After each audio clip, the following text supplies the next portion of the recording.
నమస్తే. MP elections ముగిసినాయి. మరికొన్ని రోజులలో రిజల్ట్స్ రాబోతా ఉన్నాయి. అభ్యర్థులలో కొంత భయం కనిపిస్తూ ఉంది. కాంగ్రెస్ పార్టీ వర్సెస్ బీజేపీగా మన జరిగిన ఎలక్షన్స్ కనిపించినాయి. బీఆర్ఎస్ పార్టీ గురించి ఎంత తక్కువ మాట్లాడుకుంటే అంత మంచిది. థర్డ్ ప్లేస్లో బీఆర్ఎస్ పార్టీ ఉండే అవకాశం ఉన్నట్టు బీఆర్ఎస్ పార్టీ నాయకులే డిసైడ్ అయినట్టు కనిపిస్తూ ఉంది. భారతీయ జనతా పార్టీ 10 సీట్లకు పైగా మేము గెలవబోతా ఉన్నామని బీజేపీ చెప్తా ఉంది. కాంగ్రెస్ పార్టీ ఏమో 14 సీట్లలో మేము గెలుస్తాం. అసెంబ్లీ ఎలక్షన్లో ఏ తరహాలో అయితే మాకు అవకాశం ఇచ్చారో ఎంపీ ఎలక్షన్లో కూడా అదే తరహాలో మేము గెలవబోతా ఉన్నాం. ప్రజలు కాంగ్రెస్ పార్టీ వైపే చూస్తూ ఉన్నారని చెప్పి రేవంత్ రెడ్డి చెప్తా ఉండు. సో ఈ దేశానికి సంబంధించిన ఎన్నికలు, మోదీకి 2 సార్లు అవకాశం ఇచ్చినాం. 3వసారి కూడా ఆయన ఉంటేనే దేశ రక్షణ, దేశానికి భద్రత ఉండే అవకాశం ఉంటుందని చెప్పి ప్రజలు కొంతమంది అంటూ ఉన్నారు. లేదు మార్పు కోరు కూడా తప్పేముంది, కాంగ్రెస్ పార్టీకి అవకాశం ఇస్తే తప్పేముందని కొంతమంది అంటూ ఉన్నారు.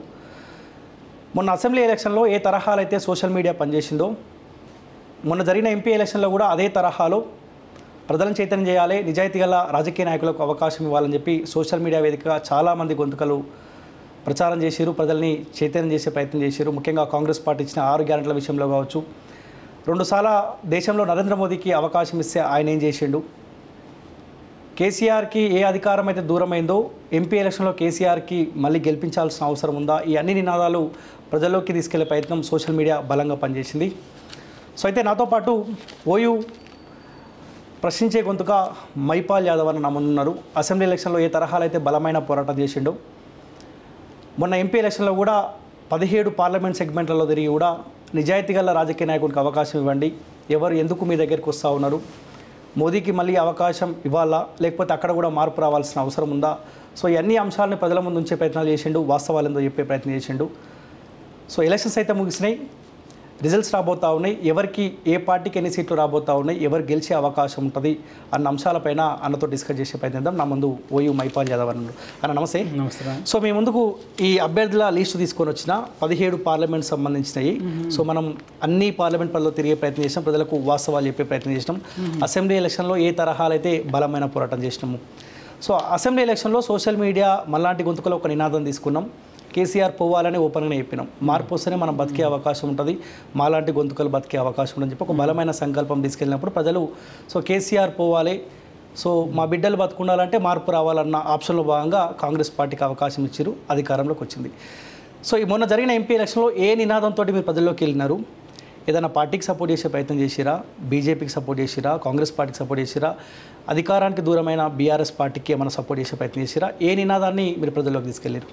మేము డైరెక్ట్ ప్రజల నినాదమే రాము, అంటే నేను ఈ పార్టీకి ఓటేయండి అని నేను చెప్పలేదు. డైరెక్ట్ నేను ఒక 3 ప్రశ్నలతోని వెళ్ళిన. మెయిన్గా అంటే 2 ప్రశ్నలు.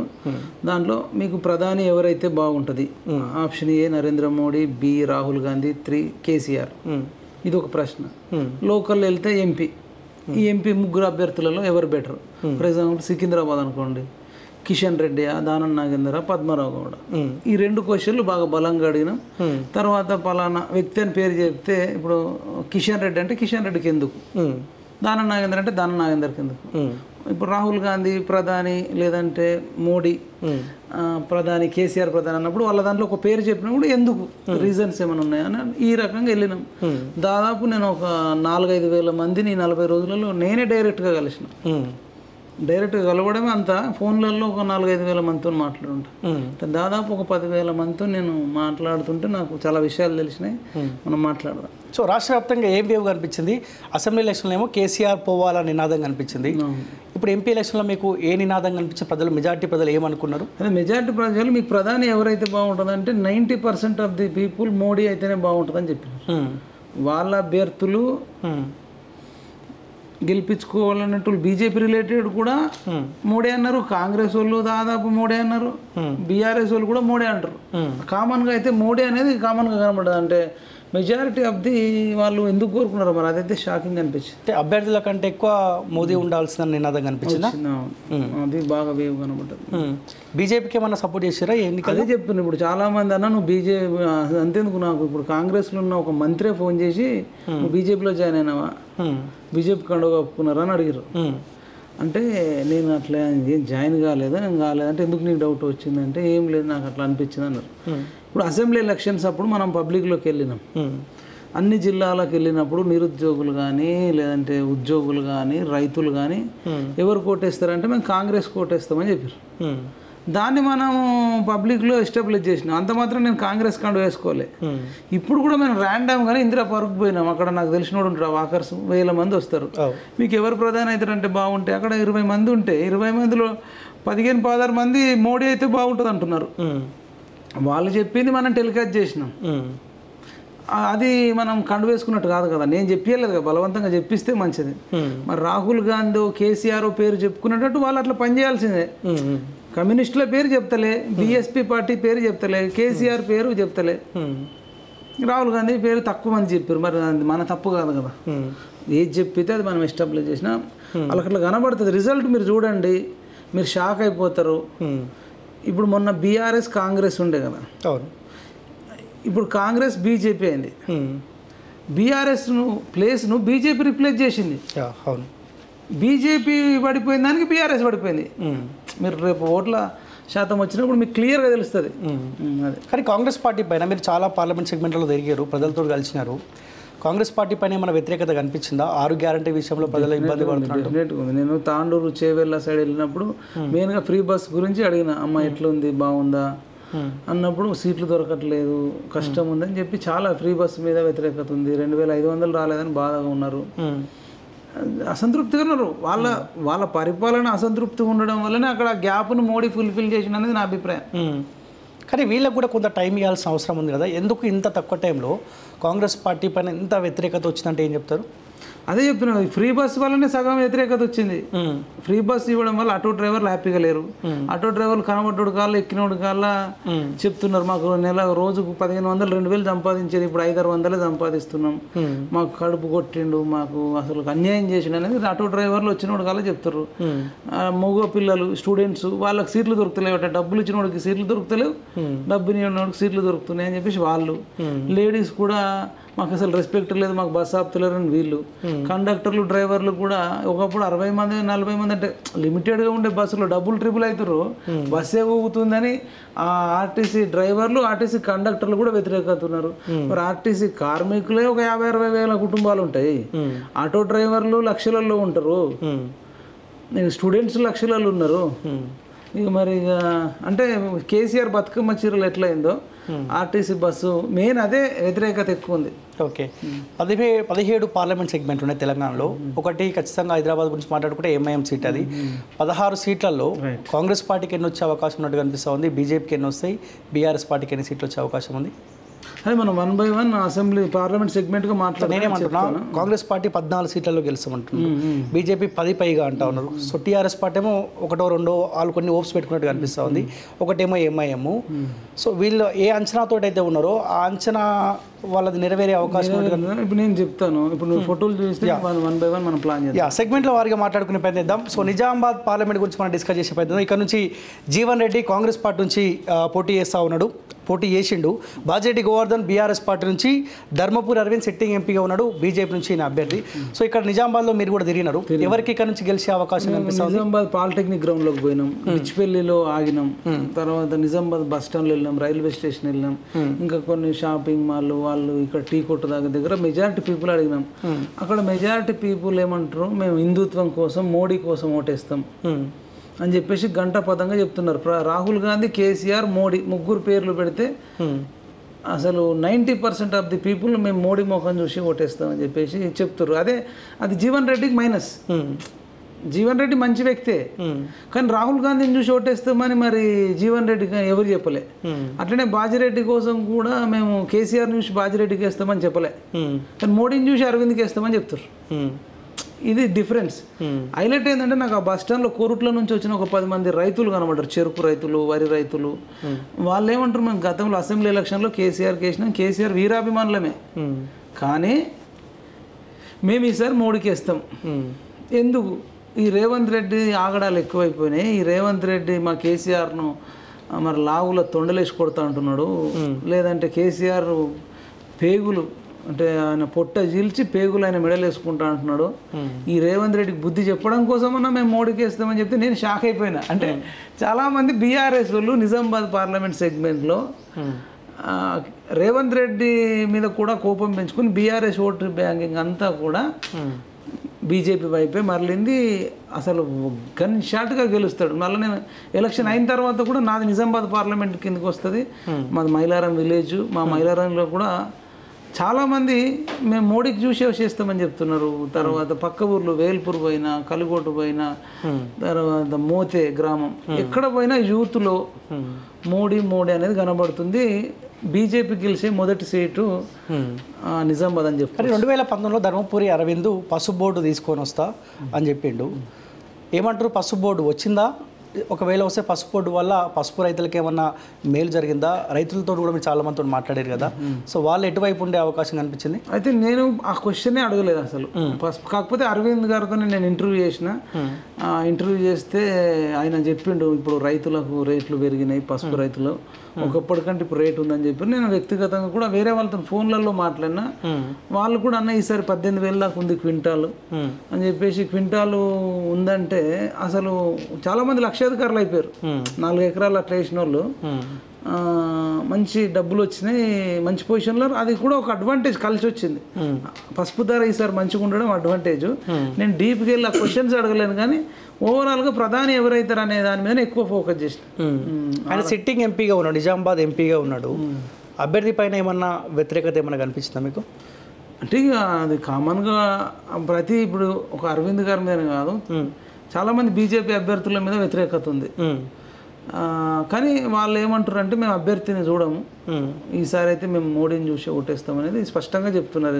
ఇక అభ్యర్థుల కోసం పెద్దగా వాళ్ళు ఆలోచించట్లే. వాళ్ళ బ్రెయిన్లో మోడీ అనేది ఉంది. మా నిజామాబాద్ సెక్టార్లో అయితే నేను గమనించింది చెప్తున్నా.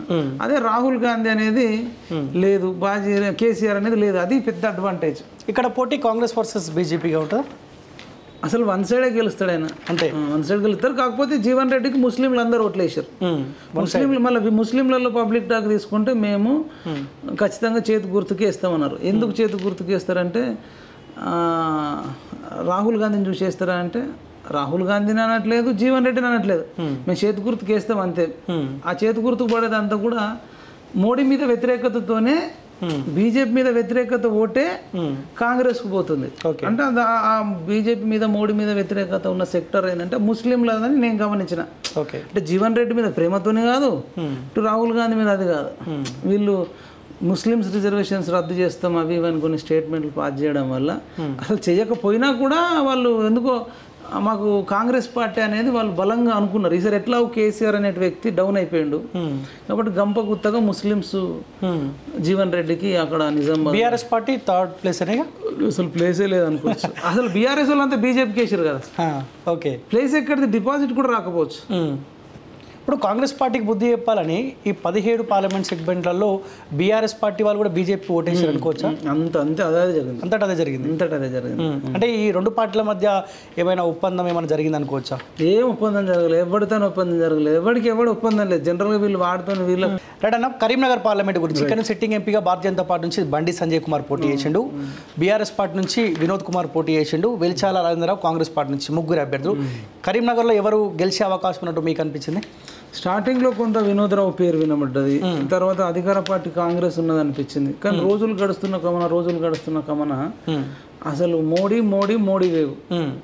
అసలు ఇక బండి సంజయ్ అన్న కూడా ఒక రకంగా లక్ అనుకోవాలి. ఒకవేళ మోడీ ఫేస్ లేకుండా ఉంటే బండి సంజయ్ అన్న కూడా గెలవడం కష్టమే.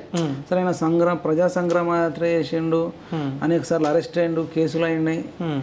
సింపతి ఉన్నప్పుడు కూడా అది ఇప్పుడు కాంగ్రెస్ పార్టీ నుంచి పోటీ చేస్తేనో బీఆర్ఎస్ నుంచి చేస్తేనో, ఇప్పుడు బీఆర్ఎస్ నుంచి కానీ కాంగ్రెస్ నుంచి కానీ ఎవరు పోటీ చేసినా గెలిచే పరిస్థితి లేదు. ఈవెన్ కేసీఆర్ వచ్చి అక్కడ నిలబడ్డా కేసీఆర్ ఓడిపోతుండే, రేవంత్ రెడ్డి వచ్చి నిలబడ్డా ఓడిపోతుండే.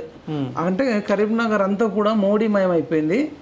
లక్కీగా ఏంటంటే బండి సంజయ్ గారి మీద కూడా యూత్లో మంచి ఫాలోయింగ్ ఉండడం, ప్రజా సంగ్రామ యాత్ర చేయడం, కింది స్థాయి నుంచి రావడం అనేది ఎక్స్ట్రా అడ్వాంటేజ్. మిగతా అభ్యర్థులు వినోద్ రావుతో చూసుకున్నా, ఇంకా రాజేందర్ రావుతో చూసుకున్నా, వాళ్ళు ఎన్నడూ కూడా నిరుద్యోగుల కోసం కానీ రైతుల కోసం కొట్లాడిన వ్యక్తులు గారు. అసలు ఈయన ఫేస్ పెడితే మొత్తం కొట్లాడనే ఉంది 4-5 ఏళ్ళు. కాబట్టి అంటే అభ్యర్థి బలంగా ఉండడం, ఇటు మోడీ వేవ్ ఉండడం, అట్లా గన్ షాట్గా అసలు బండి సంజయ్ తిరుగులేదు. ఆయన ఫ్యాన్స్ పండుగ చేసుకోవచ్చు. ఓకే, కానీ కాంగ్రెస్ పార్టీ కూడా కొంత అభ్యర్థిని లేట్ ప్రకటించడం వల్ల లేటు ప్రకటించారు. మళ్ళీ ఆయన పెద్దగా పేరున్న వ్యక్తి కాదు. అవునవును. ఇప్పుడు అదే తీన్మార్ మల్లనని ప్రకటిస్తే అది ఇది అన్నారు.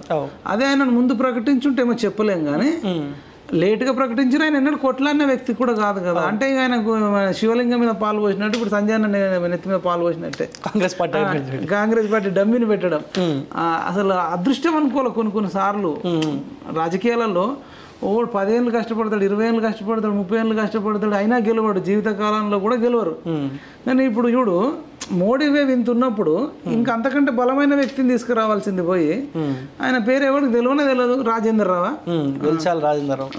ఎవరికి తెలియదు. కాబట్టి సంజయ్ అన్నకు వార్ వన్ సైడ్ అయిపోయింది. అదృష్టం అనుకోవాలి. ఓకే, ఇక్కడ ఎవరి వద్ద బీఆర్ఎస్ వర్సెస్ బీజేపీగా ఉంటుందా? అసలు ఇలా నువ్వు పరిగణనలో కూడా తీసుకోవద్దు. బీఆర్ఎస్ వాళ్ళంతా బీజేపీకి వేస్తారు, కాంగ్రెస్ వాళ్ళు కూడా అక్కడ బీజేపీకి వేసే పరిస్థితి ఉంది. అసలు కాంగ్రెస్కి బీఆర్ఎస్కి పెద్ద డిపాజిట్లు వస్తాయని కూడా నేను అనుకోవట్లేదు. ఓకే, మెదక్ పార్లమెంట్ పరిధి నుంచి బీజేపీ నుంచేమో మాజీ ఎమ్మెల్యే రఘునందన్ రావు పోటీ చేసిండు.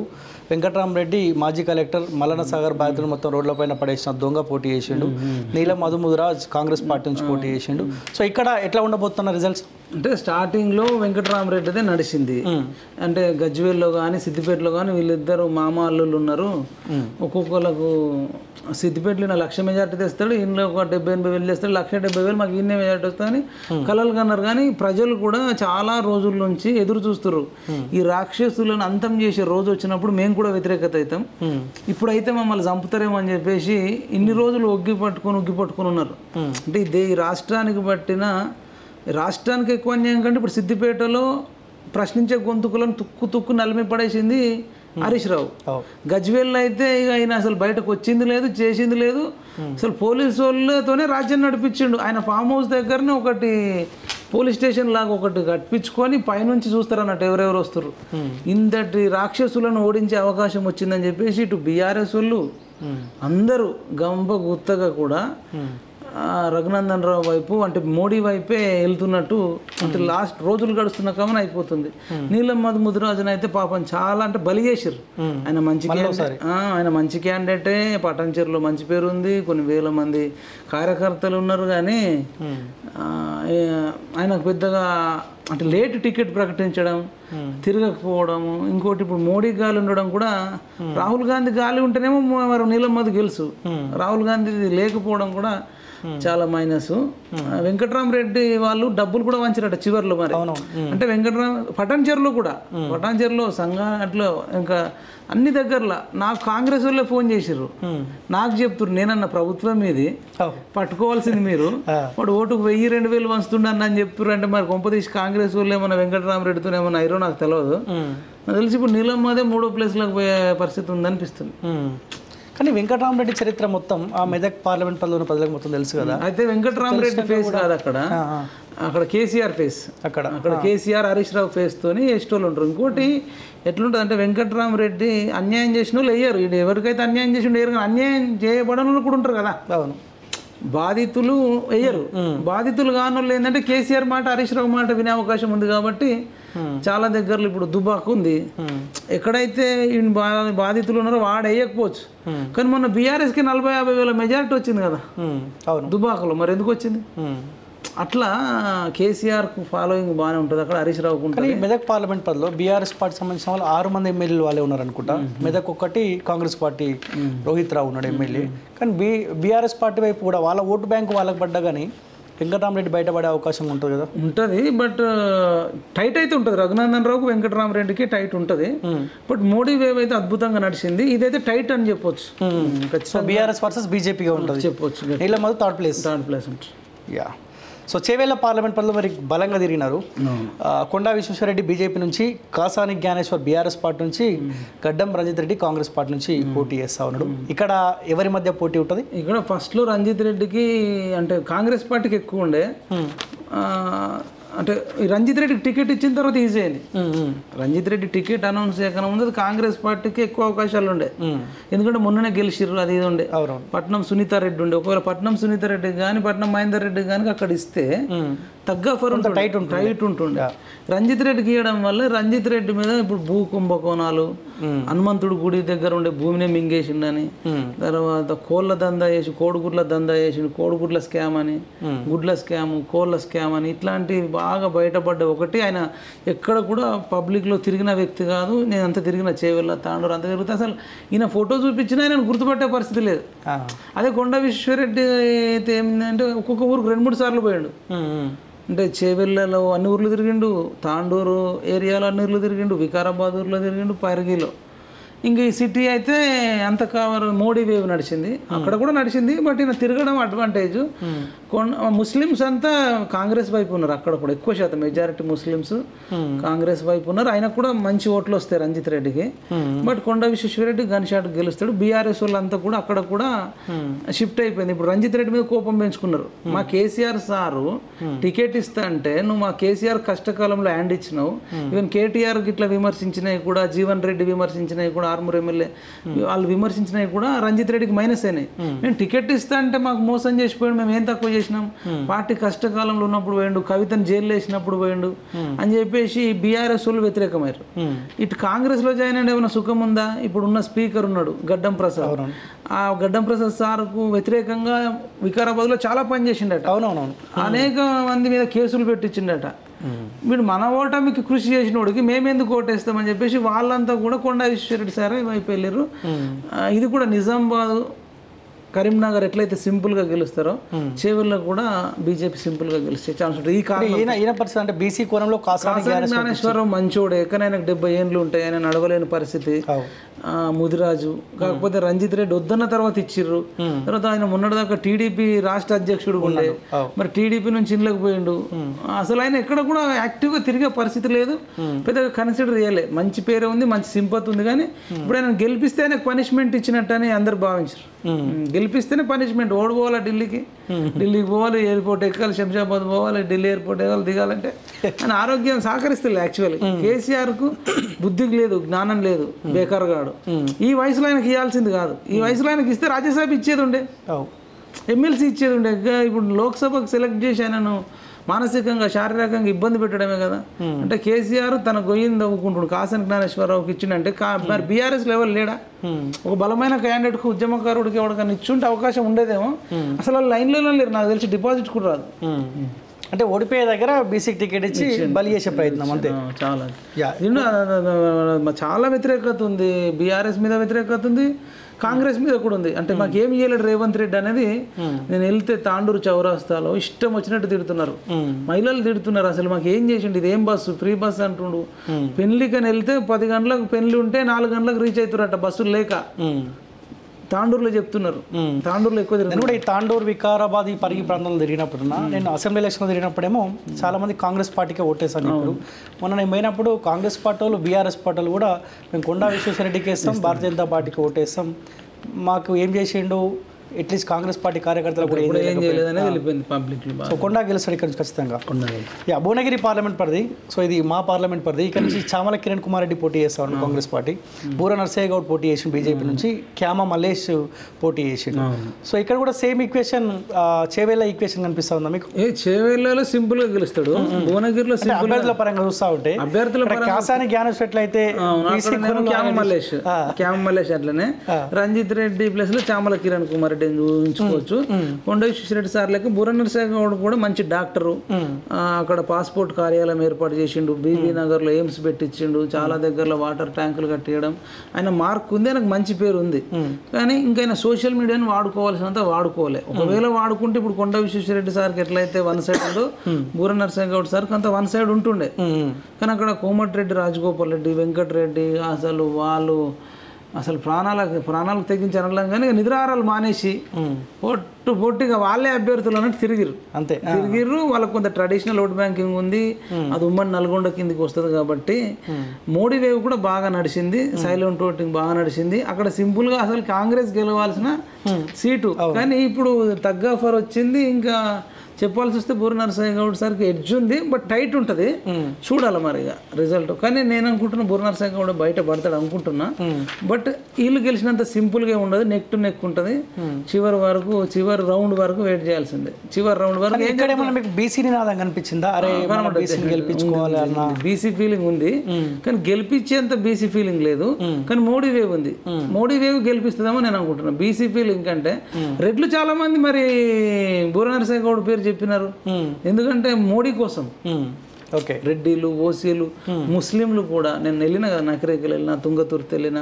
ఒక అబ్బాయి లింగం యాదవ్ అనుకుంటా, ఈ చామల కిరణ్ కుమార్ రెడ్డి ఎవరో తెలియదు అన్న చాలా మంది ఊర్లలో. నేను తుంగతుర్తి టౌన్ ప్రెసిడెంట్, అసలు బూర నరసయ్య గౌడ్ అందరికి తెలుసు అనేసరికి అది వీడియో చాలా వైరల్ అయింది. ఒక ఆయన సస్పెండ్ చేసిందని కూడా అంటున్నారు. అంటే చామల కిరణ్ కుమార్ రెడ్డి ఎవరికి తెలియదంట, అది కాంగ్రెస్ కు చాలా మైనస్. బూర నరసయ్య గౌడ్ అందరికి తెలిసి ఇది ప్లస్. రాహుల్ గాంధీని కంపేర్ చేస్తేనేమో మోడీది ప్లస్ ఉంది. కానీ ఇక్కడ లోకల్లో రాజగోపాల్ రెడ్డి, కోమటిరెడ్డి వెంకటరెడ్డి, ఇంకా కొంత కాంగ్రెస్ శ్రేణులు, వాళ్ళు ఇజ్జత్ పోతుంది కేసీఆర్ అంటే ఓడిపోతే అని, రేవంత్ రెడ్డి ముందు ఇజ్జత్ పోతుంది అని చెప్పేసి కృషి చేసారు. వాళ్ళందరూ కృషి వల్ల టైట్ ఉంటుంది అది. ఓకే, సో మనకున్న ఇన్ఫర్మేషన్ ఏంటంటే ఇక్కడ ఉన్నది complete TRS party vote bank మొత్తం బీజేపీ వైపు మలిచిందని మనకున్న ఇన్ఫర్మేషన్. సో అదే నిజమైతే బూర నరసయ్య గౌడ్ ఈజీ గెలిచినట్టే. అసలు చాలా దగ్గరలో బీఆర్ఎస్ బీజేపీకి వచ్చింది, కానీ ఎంత పర్సెంటేజ్ వచ్చింది అనేది ముఖ్యం. ఇప్పుడు నిజామాబాద్ లో కంప్లీట్ గా బీఆర్ఎస్ వాళ్ళంతా బీజేపీకి వేసారు. కరీంనగర్ లో కూడా దాదాపు అంతే జరిగింది, చేవెళ్ళలో అంతే జరిగింది. ఇక్కడ కూడా అంటే అక్కడ చాలా మెజారిటీ టర్న్ అయింది. నిజామాబాద్లో, కరీంనగర్లో, నిజామాబాద్లో అయితే ఎక్కువ టర్న్ అయింది. అట్లా ఇక్కడ టర్న్ అయితే కనుక సింపుల్. ఓకే, మల్కాజ్గిరి పార్లమెంట్ అన్న, సో ఇది పెద్ద పార్లమెంట్ సెగ్మెంట్. ఇక్కడ నుంచి పట్నం సునీతా మహేందర్ రెడ్డి చేవెళ్ళ నుంచి పోటీ చేయాల్సిన ఆమె ఇక్కడ టికెట్ ఇచ్చినారు. రాగి లక్ష్మారెడ్డి బీఆర్ఎస్ పార్టీ నుంచి పోటీ చేసిండు. ఈటల రాజేందర్ సో హుజరాబాద్లో ఓడిపోతే ఇక్కడ నుంచి ఎంపీగా పోటీ చేసిండు. సో ఇక్కడ రిజల్ట్స్ ఎట్లా ఉండబోతా ఉంది? కళ్ళు మూసుకొని ఈటల రాజేందర్ గెలుస్తాడు. ఇప్పుడు బండి సంజయ్ అన్న అయితే ఎట్లా సింపుల్గా గెలుస్తాడో, ఈటల అన్న కూడా అంత సింపుల్గా గెలుస్తాడు, చాలా సింపుల్గా. కాకపోతే ముస్లిం ఓట్లు కాంగ్రెస్కు బాగా పడతాయి అంతే, ఇంకా అంతే తప్ప పెద్దగా హనుమంతరావు వాళ్ళు వీళ్ళు పనిచేసారు. ఇంత కంటోన్మెంట్లో కూడా ఉప ఎన్నిక రావడం, ఆ కంటోన్మెంట్లో శ్రీ గణేష్ అన్నకు కొంచెం గెలిచే అవకాశాలు ఉన్నదంటున్నారు. ఆ ప్రకారం కొంత పడవచ్చు. బట్ ఈటల రాజేందర్ అన్న కూడా కొంత ఏంది అంటే పబ్లిక్ ఫిగర్, స్టేట్ ఫిగర్, మాకు మరి ఉన్న దాంట్లో అయితే ఆయన టాప్ ఫిగర్, అదొక అడ్వాంటేజ్. ఇక మోడీ మల్కాజ్గిరికి రావడం, రోడ్ షో చేయడం, పక్కకు ఈటల రాజేందర్ గారిని, కిషన్ రెడ్డి గారిని పక్కకు పెట్టుకోవడం, ఆ చుట్టుపక్కల ఉన్న వాళ్ళంతా రావడం, అదంతా ఒక మోడీమయం లాగా చేసిర్రు. మళ్ళీ సోషల్ మీడియాను అత్యద్భుతంగా వాడుకున్నారు. వీళ్ళు వాడుకున్నంతే అసలు ఈటల రాజేందర్ వాళ్ళు వాడుకున్నంత ఎవరు వాడుకోలే. ఆయనకు చాలా పాజిటివ్ టాక్ పబ్లిక్లో, ఇంటికి పోతే అన్నం పెడతాడు అనడం, ఉద్యమకారుడు అనడం అనేది అది చేసింది చెప్పుకోవడంలో సక్సెస్ అంటే సక్సెస్ అయ్యారు. సింపుల్గా గెలుస్తాడు, సింపుల్గా. ఇక్కడ లోకల్ నాన్ లోకల్ నినాదం కూడా అసలు అది ఎవడు పట్టుకోలేదు, అసలు అది పెద్ద ఎవడు సీరియస్ తీసుకున్నాడు. ఆయన ఉండేది షామీర్పేటలో అని చెప్పినారు. ఇంకోటి క్యాండిడేట్ నాన్ లోకల్ కంటే కూడా ఈయన మంచి క్యాండిడేటా చెడ్డ క్యాండిడేట్ అనేది మేజర్గా పనిచేస్తుంది. ఏమైనా మంచిగా పనులు చేస్తాడా లేదా అని చేస్తారు. నాన్ లోకల్ ఎప్పుడు పని చేస్తుంది? నాన్ లోకల్ అయి చెడ్డ పనులు చేసినప్పుడు అదేమన్నా పనిచేస్తుంది. కాబట్టి ఈయన మీద పెద్దగా రిమార్క్స్ ఏం లేకపోవడం. ఆయన ఇంకోటి షామీర్పేట పార్లమెంట్ కిందకి వస్తుంది. అసలు రాగిడి లక్ష్మారెడ్డి అసలు ఎక్కడ ఉప్పలకే పరిమితం అనుకుంటాం అయిపోయిండు. ఆయన వాళ్ళు డౌన్ అయిపోయారు, అసలు మొత్తం ఒకటేసారి కుదేలు అయిపోయినట్టారు. ఆశలు వదిలేసుకున్నారు వాళ్ళు. అలా ఇద్దరు పోటీలో లేకపోవడం కూడా అన్నకు plus point. Okay, Mahbubnagar parliament పరిధి. సో ఇక్కడిది రేవంత్ రెడ్డి ఇలాకా మహబూబ్నగర్ జిల్లా. వంశీచంద్ర రెడ్డి కాంగ్రెస్ పార్టీ నుంచి పోటీ చేసి, DK Aruna BJP, Manne Srinivas Reddy sitting MP BRS party నుంచి. సో ఇక్కడ ఎవరికి అవకాశం ఉంటుంది? ఇక్కడ వంశీచంద్ర రెడ్డికి, డీకే అరుణకు టైట్ అంటే టైట్ ఉంటుంది, నెక్ టు నెక్ ఉంటుంది. ఇంకా డీకే అరుణ కొంత వెనుకబడి ఉండే ఛాన్స్ ఉండే. మన అద్దంకి దయాకర్ అన్న నిర్మల్లో, రాముడు మీ చిన్న ఆయన, సీతమ్మ మీ చిన్న రాముడు వంశంలో పుట్టిరనే ఒక లాస్ట్ 3 రోజులు ఏమైపోయిందంటే తగ్గపరు ఉండి కాంగ్రెస్ ఎడ్జ్ ఉన్న ప్లేస్లో బీజేపీ ఎడ్జ్ అయిపోయింది. ఇప్పుడు ఒకవేళ రఘునందన్ రావు గెలిచిన, డీకే అరుణ గెలిచిన, బూర నరసయ్య గౌడ్ గెలిచిన, ఇవన్నీ కాంగ్రెస్కు అంటే కొంత ఫేవర్గా ఉండేటి, అవునవును, లేదంటే కొంత ఒక దగ్గర టీఆర్ఎస్కు ఉండే. ఈ కాంగ్రెస్ ఫేవర్ ఉన్న దగ్గర వాళ్ళు పై చేయి ఉన్నది ఈ వ్యాఖ్యలతో ఇప్పుడు బీజేపీ వాళ్ళే పై చేయికి వచ్చిందని చెప్తున్నారు. అదేంటి కామెంట్స్ ఇంపాక్ట్ చాలా చూపించినాయి. నాకు చాలా మంది ఫోన్ చేశారు కాంగ్రెస్ వాళ్ళే, ఏందన్నా ఈ టైంలో ఇట్లా మాట్లాడిండు, నేను ఏం చేయాలా. నేనే షఫీల్ కూడా పార్క్ వెళ్ళినప్పుడు కాంగ్రెస్ వాళ్ళు బీజేపీ అన్ని రకాల పీపుల్ ఉంటే అడిగితే దానివల్ల మాకు మైనస్ మేము ఖండిస్తున్నాం అని చెప్పి బహిరంగంగా చెప్పారు. పెద్ద చర్చ అయిపోయింది. ఎలక్షన్ లాస్ట్ 3 days వాటి మీదనే చర్చ అయింది. అంటే బీజేపీ వాళ్ళు కూడా అసలు దయకరా నాకు థ్యాంక్స్ చెప్పాలేమో మరి ఒక రకంగా. ఇప్పుడు రేవంత్ ఇలాకా కాబట్టి సో రేవంత్ కూడా సీరియస్గా ఫోకస్ చేసినట్టు. అవును, ఆయన సీరియస్గా తీసుకున్నాడు. కాకపోతే ఏంది, ఆయన కొడంగల్లో ఆయన కొంత నడుస్తుంది. కొడంగల్లో కాకుండా ఎవరు ఇంటర్ అయిన మాట, కొడంగల్లో కొంత నడుస్తుంది. ఆ నడిచే కాడికే నడుస్తుంది. ఇప్పుడు పబ్లిక్ బ్రెయిన్లలోకి పోయి నువ్వు బలవంతంగా ఎట్లా వేపిస్తావు. మోడీ వేవ్ అయితే నడిచింది. అక్కడ ఆర్ఎస్ఎస్ బాగుంటుంది మహబూబ్ నగర్లో. ఆర్ఎస్ఎస్ కానీ, బజరంగ్ దళ్ కానీ, ఏబీవీపీ కానీ, బీజేపీ కానీ, బీజేవై కానీ ఈ అంతా బాగా నడుస్తుంటుంది వాళ్ళది. అన్ని జిల్లాల కంటే మహబూబ్ నగర్లో ఆర్ఎస్ఎస్ ప్రభావం ఎక్కువ జిల్లా ఏదైనా ఉందంటే మహబూబ్ నగర్ జిల్లా. అది డీకేఆర్ నాకు అడ్వాంటేజ్. అక్కడ డీకేఆర్ వంశీచందర్ నడవలే. కొంతకాలం డీకేఆర్ వర్సెస్ రేవంత్ రెడ్డి నడిచింది. తర్వాత డీకేఆర్ రేవంత్ రెడ్డి కూడా కాదు, రేవంత్ రెడ్డి వర్సెస్ మోడీకి వెళ్ళిపోయింది. అట్లా డీకేఆర్ గెలిచినా ఆశ్చర్యపోయిన అవసరం లేదు. వంశీచందర్ రెడ్డి కూడా ఆయన చూడ్డానికి హీరోలాగా ఉండడం, బాలీవుడ్ హీరోలాగా ఉండడం. ఆయన టికెట్ ఇస్తే ఆయన రాజకీయ నాయకుడు అనుకుంటలే, ఏదో సినిమా హీరో వచ్చిండు మనకి అభివాదం చేస్తున్నాడు. ఇప్పుడు అల్లు అర్జున్ వెళ్ళి నంద్యాలలో అభివాదం చెప్పినట్టు, పిఠాపురంకి వెళ్ళి రామ్ చరణ్ చెప్పినట్టు వంశీచందర్ రెడ్డి నాకు హీరోగా చూస్తారు. కానీ ఈయన ఎప్పుడు ఈయన షర్టుకు చెమట వచ్చింది కూడా ఎవరు చూడలే. ఈయన నుదుటి నుంచి చెమట వారింది కూడా చూడలే. అంటే నేను ఎప్పుడు కూడా కార్యకర్తలతోని ఒక క్షేత్రస్థాయిలో తిరిగి వాళ్ళకు మంచి చెడుకు ధర్నా రాస్తారు ఒక చేసింది లేకపోవడం కాంగ్రెస్కు చాలా మైనస్ పాయింట్. సరే డీకేఆర్ కొంత అప్పుడప్పుడు సోషల్ మీడియాలో కనబడడం, కవిత విషయంలో కానీ, కేటీఆర్ హరీష్ రావు విషయంలో ఆమె కొంత ప్రశ్నించడం, ఇద్దరితో కంపేర్ చేసుకుంటే ఆమెకి కొంత హెడ్జ్ ఉంది, మోడీది కూడా హెడ్జ్ ఉంది. వీళ్ళు ఇంకా అనుకున్న పథకాలు కూడా ఇప్పుడు రేవంత్ రెడ్డి వెళ్ళి చెప్పిండు. కానీ ఈయన ఆల్రెడీ 2500 మహిళా పథకం కింద ఇచ్చి ఉంటే ప్లస్ అయ్యేది. లేదంటే పెంచుతున్న రైతు బంధు కూడా పెంచలే, అది టైంకి ఇయ్యలే, రైతు రుణమాఫీ కాలే, నిరుద్యోగులలో కూడా నిరుద్యోగ వృత్తి రాలే, యువ వికాస్ కింద రాలే, ఆ బస్సుల సమస్య అట్లనే ఉంది. ఇవన్నీ కూడా అసంతృప్తి ఉంది. లేదంటే రేవంత్ రెడ్డి ప్రభుత్వం కూడా ఫీల్ కూడా అనేది లేదు. ఇప్పుడు వాళ్ళు ఏదైనా గెలిస్తే అది అదృష్టం అనుకోవాలి వాళ్ళు. అట్లా డీకేఆర్ నాకు అడ్వాంటేజ్ ఉంది, కానీ టైట్ ఉంటుంది. మనం ఎగ్జాక్ట్లీ గెలుస్తారని చెప్పలేం, కానీ అదృష్టం ఉంటే వంశీచందర్ రెడ్డి గెలవాలి. అంటే మోడీ వేవ్లో సైలెంట్ ఓటింగ్ అయితే ఒక విపరీతంగా జరిగింది. యానగా పెద్దపల్లి నుంచి గడ్డం వంశీ వివేక్ కొడుకు పోటీ చేసిండు. Koppula Eshwar BRS party, Gomasa Srinivas BJP నుంచి. ఇక్కడ ఎవరికి అవకాశం ఉంటుంది? ఇక్కడ కూడా టైట్ ఉన్నట్టే అనిపిస్తుంది. ఫస్ట్ ఏమో వంశీ వివేకన్న కొడుకు సింపుల్గా గెలుస్తాడు అనేది ఉండే, భారీ మెజార్టీతో గెలుస్తుండే. నేను కూడా ఎలక్షన్ రిజల్ట్ అంటే పోలింగ్ కంటే ముందు నేను కూడా అదే అనుకున్నా. తర్వాత పోలింగ్ అయిన తర్వాత చాలా మందితో మాట్లాడుతుంటే, చెన్నూరు వాళ్ళతో మాట్లాడినా, మంచిర్యాలతో మాట్లాడినా, బెల్లంపల్లితో మాట్లాడినా, పెద్దపల్లి మంతెనలతో మాట్లాడుతుంటే చాలా దగ్గర యూత్ ధర్మపురికి సంబంధించిన వాళ్ళు దాని కిందకి వస్తుంది. చాలా మంది మోడీకి వేసినామంటారు. మరి అంటే గోమాస శ్రీనివాస్ అంటే ఎవరికి తెలియదు, కానీ నరేంద్ర మోడీ అంటే అందరికి తెలుసు. ఇప్పుడు నరేంద్ర మోడీ వర్సెస్ మన గడ్డం వంశీ జరిగింది. మరి ఎట్లా జరుగుతుందో చూడాలి. టైట్ ఉంటుంది. ఎవరు గెలిచినా ఆశ్చర్యపోయిన అవసరం లేదు, ఎవరైనా గెలవచ్చు. కానీ కొప్పులేశ్వర్ మాత్రం థర్డ్ ప్లేస్. గోమాస శ్రీనివాస్ గెలిస్తే మాత్రం నక్కతో ఒక దొక్కినట్టే. ఎవరికి తెలియకపోయినా కొంత పిసినారని తెలిసింది. పెద్దగా పబ్లిక్ ఎక్కువ అట్రాక్టివ్ అని ఆ వ్యక్తి కాదట. అసలు ఎందుకు ఇచ్చినాం టికెట్ అని అనుకున్నారు కూడా బీజేపీలు. కానీ ఇంకా గెలిస్తే మాత్రం ఆయన నేత కానీ అని తెలిసింది. నేత కానీ ఓటింగ్ ఉంటుందంట. గెలిస్తే మాత్రం ఆయన లక్ అనుకోవాలా.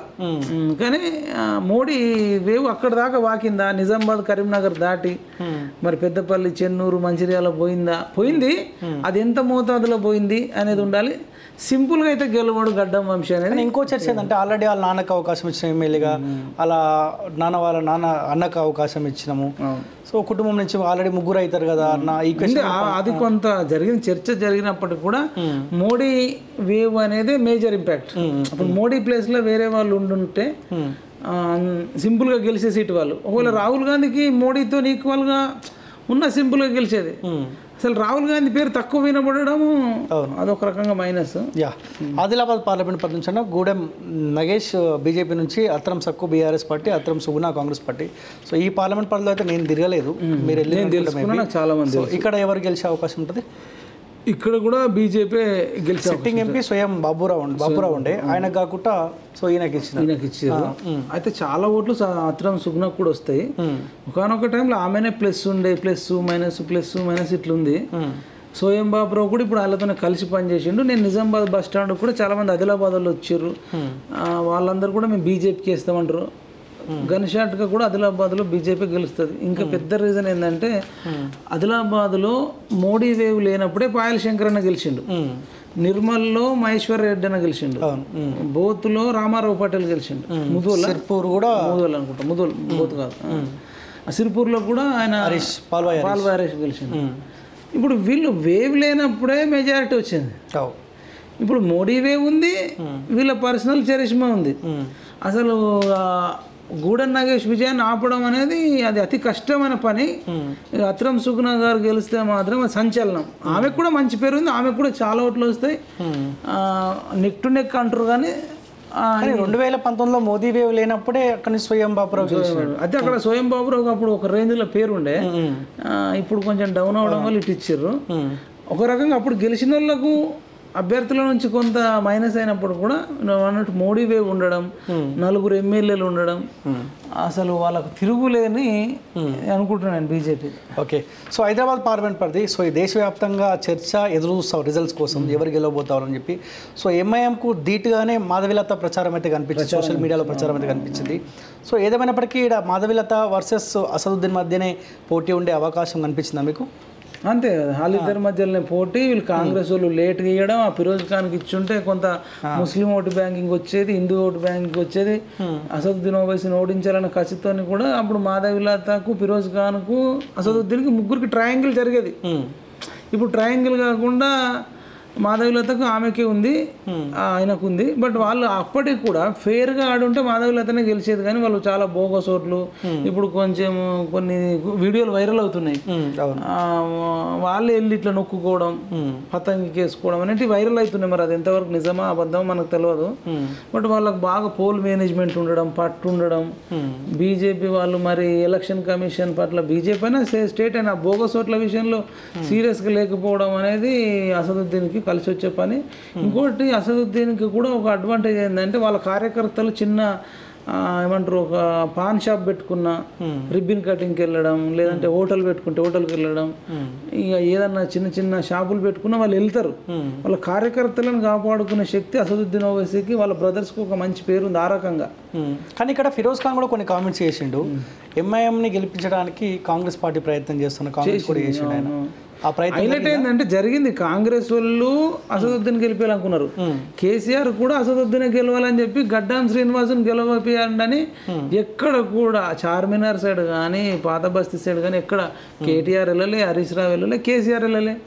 అంటే బీఆర్ఎస్ వాళ్ళు అక్కడ దాదాపు అసద్బాయికి వేసారు, కాంగ్రెస్ వాళ్ళు వేసారు, ఎంఐఎం వాళ్ళు వేసారు, ఇంకొక పార్టీ వాళ్ళతో ఇంతకుముందు వ్యతిరేకించే పార్టీ ఉండే, ఆ పార్టీ కూడా ఈసారి కలిసి అలయన్స్ లో పోయింది.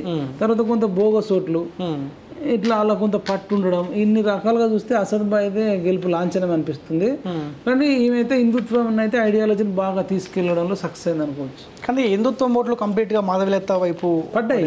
కానీ అక్కడ 60% పైగా ముస్లింసే ఉంటాయి అంటారు, హిందువులే 40%. పోలింగ్ శాతం కూడా తక్కువ, పోలింగ్ శాతం చాలా తక్కువ అయింది. హిందువుల ఓట్లలో కూడా కొందరు మరి మన కారు గుర్తుకు కానీ కాంగ్రెస్కి కానీ కూడా కొందరు వేయచ్చు, అందరూ వేయకపోవచ్చు.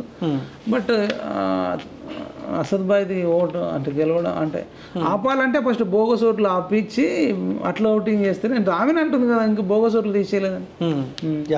సికింద్రాబాద్ పార్లమెంట్ పరిధి నుంచి 2 ఎమ్మెల్యేలు పోటీ చేశారు, దానం నాగేందర్, కత్తి పద్మారావు. సో సిట్టింగ్ ఎంపీ ఉన్న కిషన్ రెడ్డి పోటీ చేసిండు. నాకు తెలిసి ఈ ముగ్గురు అభ్యర్థులు కూడా సికింద్రాబాద్ పార్లమెంట్ పరిధిలో తిరగలేదు అనుకుంటా, మీరు తిరిగినారు, ప్రతి పబ్లిక్ గార్డెన్కి వెళ్ళారు, ప్రతి పేదోని టచ్ చేసే ప్రయత్నం చేశారు.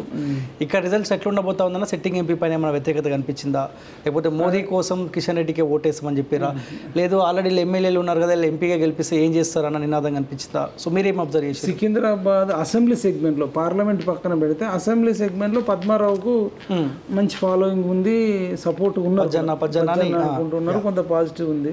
ఖైరతాబాద్ లో దానం నాగేందర్ కూడా కొంత ఫాలోయింగ్ ఉంది. కానీ మిగతా ఏరియాలలో మోడీ వేవ్ ఎక్కువ నడిచింది. అంటే కిషన్ అన్న మీద కూడా ఏంటంటే కొందరు అందుబాటులో ఉండరని, లేదంటే మాకు ఏం చేయలేడని చెప్పినారు. కానీ మనం గ్రౌండ్లోకి వెళ్ళి నిజంగా ఏం చేయలేడా, ఈ కేటీఆర్ అనే మాటలు కురుకురేనే ఇచ్చిండు, కురుకురే రెడ్డి అని ఇట్లాంటి మాటలు అనడం అవి చాలా నెగిటివ్ అయిపోయినాయి. నిజానికి ఈయన ఏం చేయలేదా అని అంత గ్రౌండ్లోకి వెళ్తే చాలా విషయాలు మాకు తెలిసినాయి. ఎట్లా ఈయన ఒక 20,000 మంది అమ్మాయిలకు ఉపాధి శిక్షణ ఇప్పించిండు. ఆల్రెడీ 20,000 మందికి, ఒక్కరు కాదు ఇద్దరు కాదు, ఆల్రెడీ 16 సెంటర్లు సికింద్రాబాద్ పార్లమెంట్లో పెట్టి ఉపాధి శిక్షణ సెంటర్లు, మగ్గం వర్క్ కానీ, టైలరింగ్ కానీ, తర్వాత బ్యూటీషియన్కి సంబంధించి కానీ, కొవ్వొత్తుల తయారీ, గాజుల తయారీకి సంబంధించి 40 మంది టీచర్లను పెట్టి ABV foundation, Atal Bihar Vajpayee foundation పెట్టి 40 మంది టీచర్లకు ఈయన సాలరీస్ ఇచ్చి 16 సెంటర్ల ద్వారా ప్రతి సంవత్సరం ఒక 2,000 మంది వరకు ఉపాధి శిక్షణ ఫ్రీగా ₹1 తీసుకోకుండా వాళ్ళకి శిక్షణ ఇస్తారు అమ్మాయిలకు. అట్లాంటి వాళ్ళు 20,000 మంది ఉన్నారు. ఇవన్నీ మనం బయటకు తీసినాం. కిషన్ రెడ్డి స్కూల్ అని ఒకటి ఉంటుంది ప్రేమ్నగర్లో, అంబర్పేటలో. అక్కడ కార్పొరేట్కు ధీటుగా ఉంటుంది. అక్కడ వెళ్ళి మనం పబ్లిక్ టాక్ తీసుకున్నాం. దీనివల్ల చాలా కిషన్ రెడ్డి అన్నకు పాజిటివిటీ అయింది. అనేక దగ్గరలో ఓపెన్ జిమ్ములు పెట్టించిండు, మంచి పనులు చేసి, నేనేం అవినీతి లేదు, భూ కబ్జా లేదు, కానీ చేసింది చెప్పుకోవడంలో విఫలమయ్యారు. కానీ మనం నెల రోజుల నుంచి తిరిగి మనం కొంచెం అవుట్ రైట్గా చేసింది అయితే మనం బయటకు చెప్పినాం మంచి విషయాలు. ఇప్పుడు ఈటల రాజేందర్ అన్న ఎట్లయితే చెప్పుకోగలిగిండో నేను ఇది చేసిన ఇట్లని, అట్లా కిషన్ రెడ్డి గారు చెప్పుకోవడంలో విఫలమైండు. స్టార్టింగ్లో చాలా మంది వ్యతిరేకంగా చూపించడం, మోడీని చూసి వేస్తాం కానీ కిషన్ అన్నను చూసి వేయడం అని చెప్పారు. మనం 30 రోజులు 40 రోజులు వర్క్ చేసిన తర్వాత ఉన్న అభ్యర్థులలో కూడా కిషన్ రెడ్డి గారు మంచోళ్ళు. ఇప్పుడు ఈవెన్ ఆక్సిజన్ మన కరోనా టైంలో కూడా అసలు మనం అందరం చాలామంది ఈటల రాజేందర్ అన్న పోయిండని ఎక్స్పోజ్ చేశారు. కానీ ఈటల రాజేందర్ అన్న ఒకసారి పోవచ్చు, 2 సార్లు పోవచ్చు. కానీ కిషన్ రెడ్డి అన్న 12 సార్లు పోయిండు. కానీ వాళ్ళు పోయినామని వాళ్ళు సక్సెస్ అయ్యారు, పోయిర్రు, చేసుకోవాల్సింది. ఈయన 12 సార్లు పోయి కూడా చేసుకోలే. విదేశాల నుంచి ఎక్విప్మెంట్స్, మిషన్స్ తెప్పించారు. ఎందుకు? ఇక్కడనే ఆక్సిజన్ తయారు చేసే ప్లాంట్లు పెట్టుకోవడం కోసం విదేశాలలో నుంచి అన్న తెప్పించడంలో చాలా కీలక పాత్ర ఉంది. దేశానికే కరోనా కంట్రోల్ కమాండ్ సెంటర్కు ఈయన ఇన్ఛార్జ్. అట్లా ఉండి అంత పెద్ద చేసి అది చెప్పుకోలేకపోయాడు. అంటే 140 కోట్ల మందిని కాపాడే బాధ్యత తీసుకున్నాడు. 12 సార్లు విజిట్ చేసిండు. గాంధీ హాస్పిటల్లోనే ఆక్సిజన్ ప్లాంట్లు పెట్టించిండు. వాళ్ళని డైరెక్ట్ కలిసిండు. కానీ దీన్ని వాళ్ళు ఎక్స్పోజ్ చేసుకోవడంలో కొంచెం లేట్ అయింది. బట్ మనం అంతా పిఎంఆర్ టీవీ ఛానల్ బాగా బలంగా పనిచేసిన తర్వాత చెప్పిన అవుట్ రైట్ మంచి పని చేసినోడికి నేనన్నా ఓటేసి తీసుకోండి, లేకపోతే లేదయా. కాకపోతే నెగిటివ్ ప్రచారం ఎందుకు? ఎవడు చేయలేని మంచి పనులు అయినా చేసినప్పుడు మీరు నీ ఇష్టం కానీ అంటే మాకు తెలియదు అన్న వాళ్ళు చెప్పుకో అంటే వాళ్ళే చెప్తారు. నిజంగా మాకు తెలియదు అన్న, మేము అంబర్పేటలోనే ఉంటాం, అసలు కిషన్ రెడ్డి స్కూల్ ఉన్న విషయం కూడా మాకు చాలా మంది తెలియదు, లేకపోతే 20,000 మందికి శిక్షణ ఇప్పించిండు అంటారు, అసలు మాకు తెలియదు అని మళ్ళీ రియలైజ్ అయ్యారు. అట్లా అడ్వాంటేజ్ అయింది. ఈ 70% ఆఫ్ ది హిందువులు ఇప్పుడు మోడీని చూసి కిషన్ రెడ్డి ఇద్దరిని చూసి ఓటేస్తారు. ఓకే, ముస్లిం ఓట్లు మాత్రం ఇటు పజ్జన్నకు సికింద్రాబాద్ పార్లమెంట్ సెగ్మెంట్లో కొంత, దానం నాగేందర్కు మిగతా దగ్గరలో కొంతమంది ముస్లింలు కూడా ఒక 5-6 పోటీ చేస్తారు, వాళ్ళకు కొంత డివైడ్ అవుతుంది. కిషన్ రెడ్డి అన్న గెలిచే అవకాశాలు ఎక్కువ ఉన్నాయి. పోటీ ఎవరి మధ్య ఉంటుంది? దానం నాగేందర్ కాంగ్రెస్, వాళ్ళు ముస్లిం ఓట్లను నమ్ముకున్నారు, వీళ్ళు మోడీని నమ్ముకున్నారు. ఓకే, చూడాలి మరి. కిషన్ రెడ్డి బయటపడే అవకాశం ఉంటుంది, గెలుస్తాడు. నగర్ కర్నూలు నుంచి మల్లు రవి పోటీ చేస్తా ఉన్నాడు. ఆర్ఎస్ ప్రవీణ్ కుమార్ బహుజనవాదాన్ని తీసుకుని కేసీఆర్ దగ్గర తాకట్టు పెట్టిండు, ఎంపీ టికెట్ వచ్చింది. పొత్తుగంటి భరత్, సో పొత్తుగంటి రాములు వాళ్ళ కొడుకు పోటీ చేస్తా ఉన్నాడు. ఇక్కడ ఎవరికి అవకాశం ఉంటుంది? చాలా మందిని తెలుసుకుంటే ఫస్ట్ ఏంటంటే కాంగ్రెస్ అన్నారు, మల్లు రవి అన్నారు. కానీ తర్వాత ఏంటంటే ఈయన బీఆర్ఎస్ వాళ్ళను ఎవరైతే కేసులు పెట్టిర్రో, ఇప్పుడు ఫర్ ఎగ్జాంపుల్ గువ్వల బాలరాజు అన్నాడు, ఆయన చాలా మంది కాంగ్రెస్ వాళ్ళ మీద కేసులు పెట్టిండు, ఇబ్బందులు పెట్టిండు. ఆయన మనుషుల్ని తీసుకొచ్చి ఇంట్లో పెట్టుకున్నాడట. అది వీళ్ళ జీర్ణించుకోలేక కాంగ్రెస్ వాళ్ళే మేము బీజేపీకి వేస్తాం, భరత్కి వేస్తాం, భరత్ మంచోడే అని చెప్పేసి చాలా మంది ఇంటర్నల్గా కాంగ్రెస్ వాళ్ళు బీఆర్ఎస్కు బీజేపీకి వేసే ఛాన్స్ ఉంది, బీఆర్ఎస్ వాళ్ళు బీజేపీకి వేసే ఛాన్స్ ఉంది. ఆ రకంగా ఒక రకంగా ఇప్పుడు చెప్పాలంటే అక్కడ కరెంట్ షాక్ ఇచ్చినట్టు అవుతుందని నేను అనుకుంటున్నా.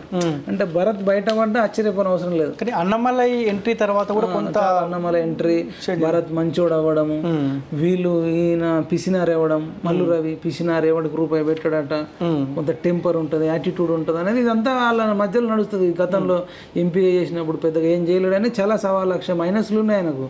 కాకపోతే కొంత ట్రెడిషనల్ ఓట్ బ్యాంకింగ్ ఉండడం, అక్కడ బీజేపీ ఎక్కువ లేకపోవడం. ఇప్పుడు నిజామాబాద్ కరీంనగర్తో కంపేర్ చేసుకుంటే నాగర్ కర్నూలు సైడ్ తక్కువ ఉండడం ఆయనకు అడ్వాంటేజ్. కానీ రాను ఈ సోషల్ మీడియా వల్ల మొత్తం వ్యాపింపజేసారు మోడీ గురించి. ఇప్పుడు అన్నమలై వచ్చి కూడా అడ్వాంటేజ్ అయింది. ఒక రకంగా భరత్ గెలిచిన ఆశ్చర్యపోని అవసరం లేదు. ఈసారి ఎలక్షన్స్ మాత్రం రేవంత్ రెడ్డికి దిమ్మ తిరిగి మైండ్ బ్లాక్ అవుతుంది. ఇప్పుడు అనుకోవచ్చు 1-2 సీట్లు వాళ్ళు ఎక్కువ గెలవచ్చు, 1-2 సీట్లు వీళ్ళు గెలవచ్చు. అది పక్కన పెడితే కాంగ్రెస్కు ధీటుగా బీజేపీకి ఓట్లు వస్తాయి. ఒకవేళ బీజేపీకి ఎక్కువ ఓట్లు వచ్చినా ఆశ్చర్యపోని అవసరం లేదు.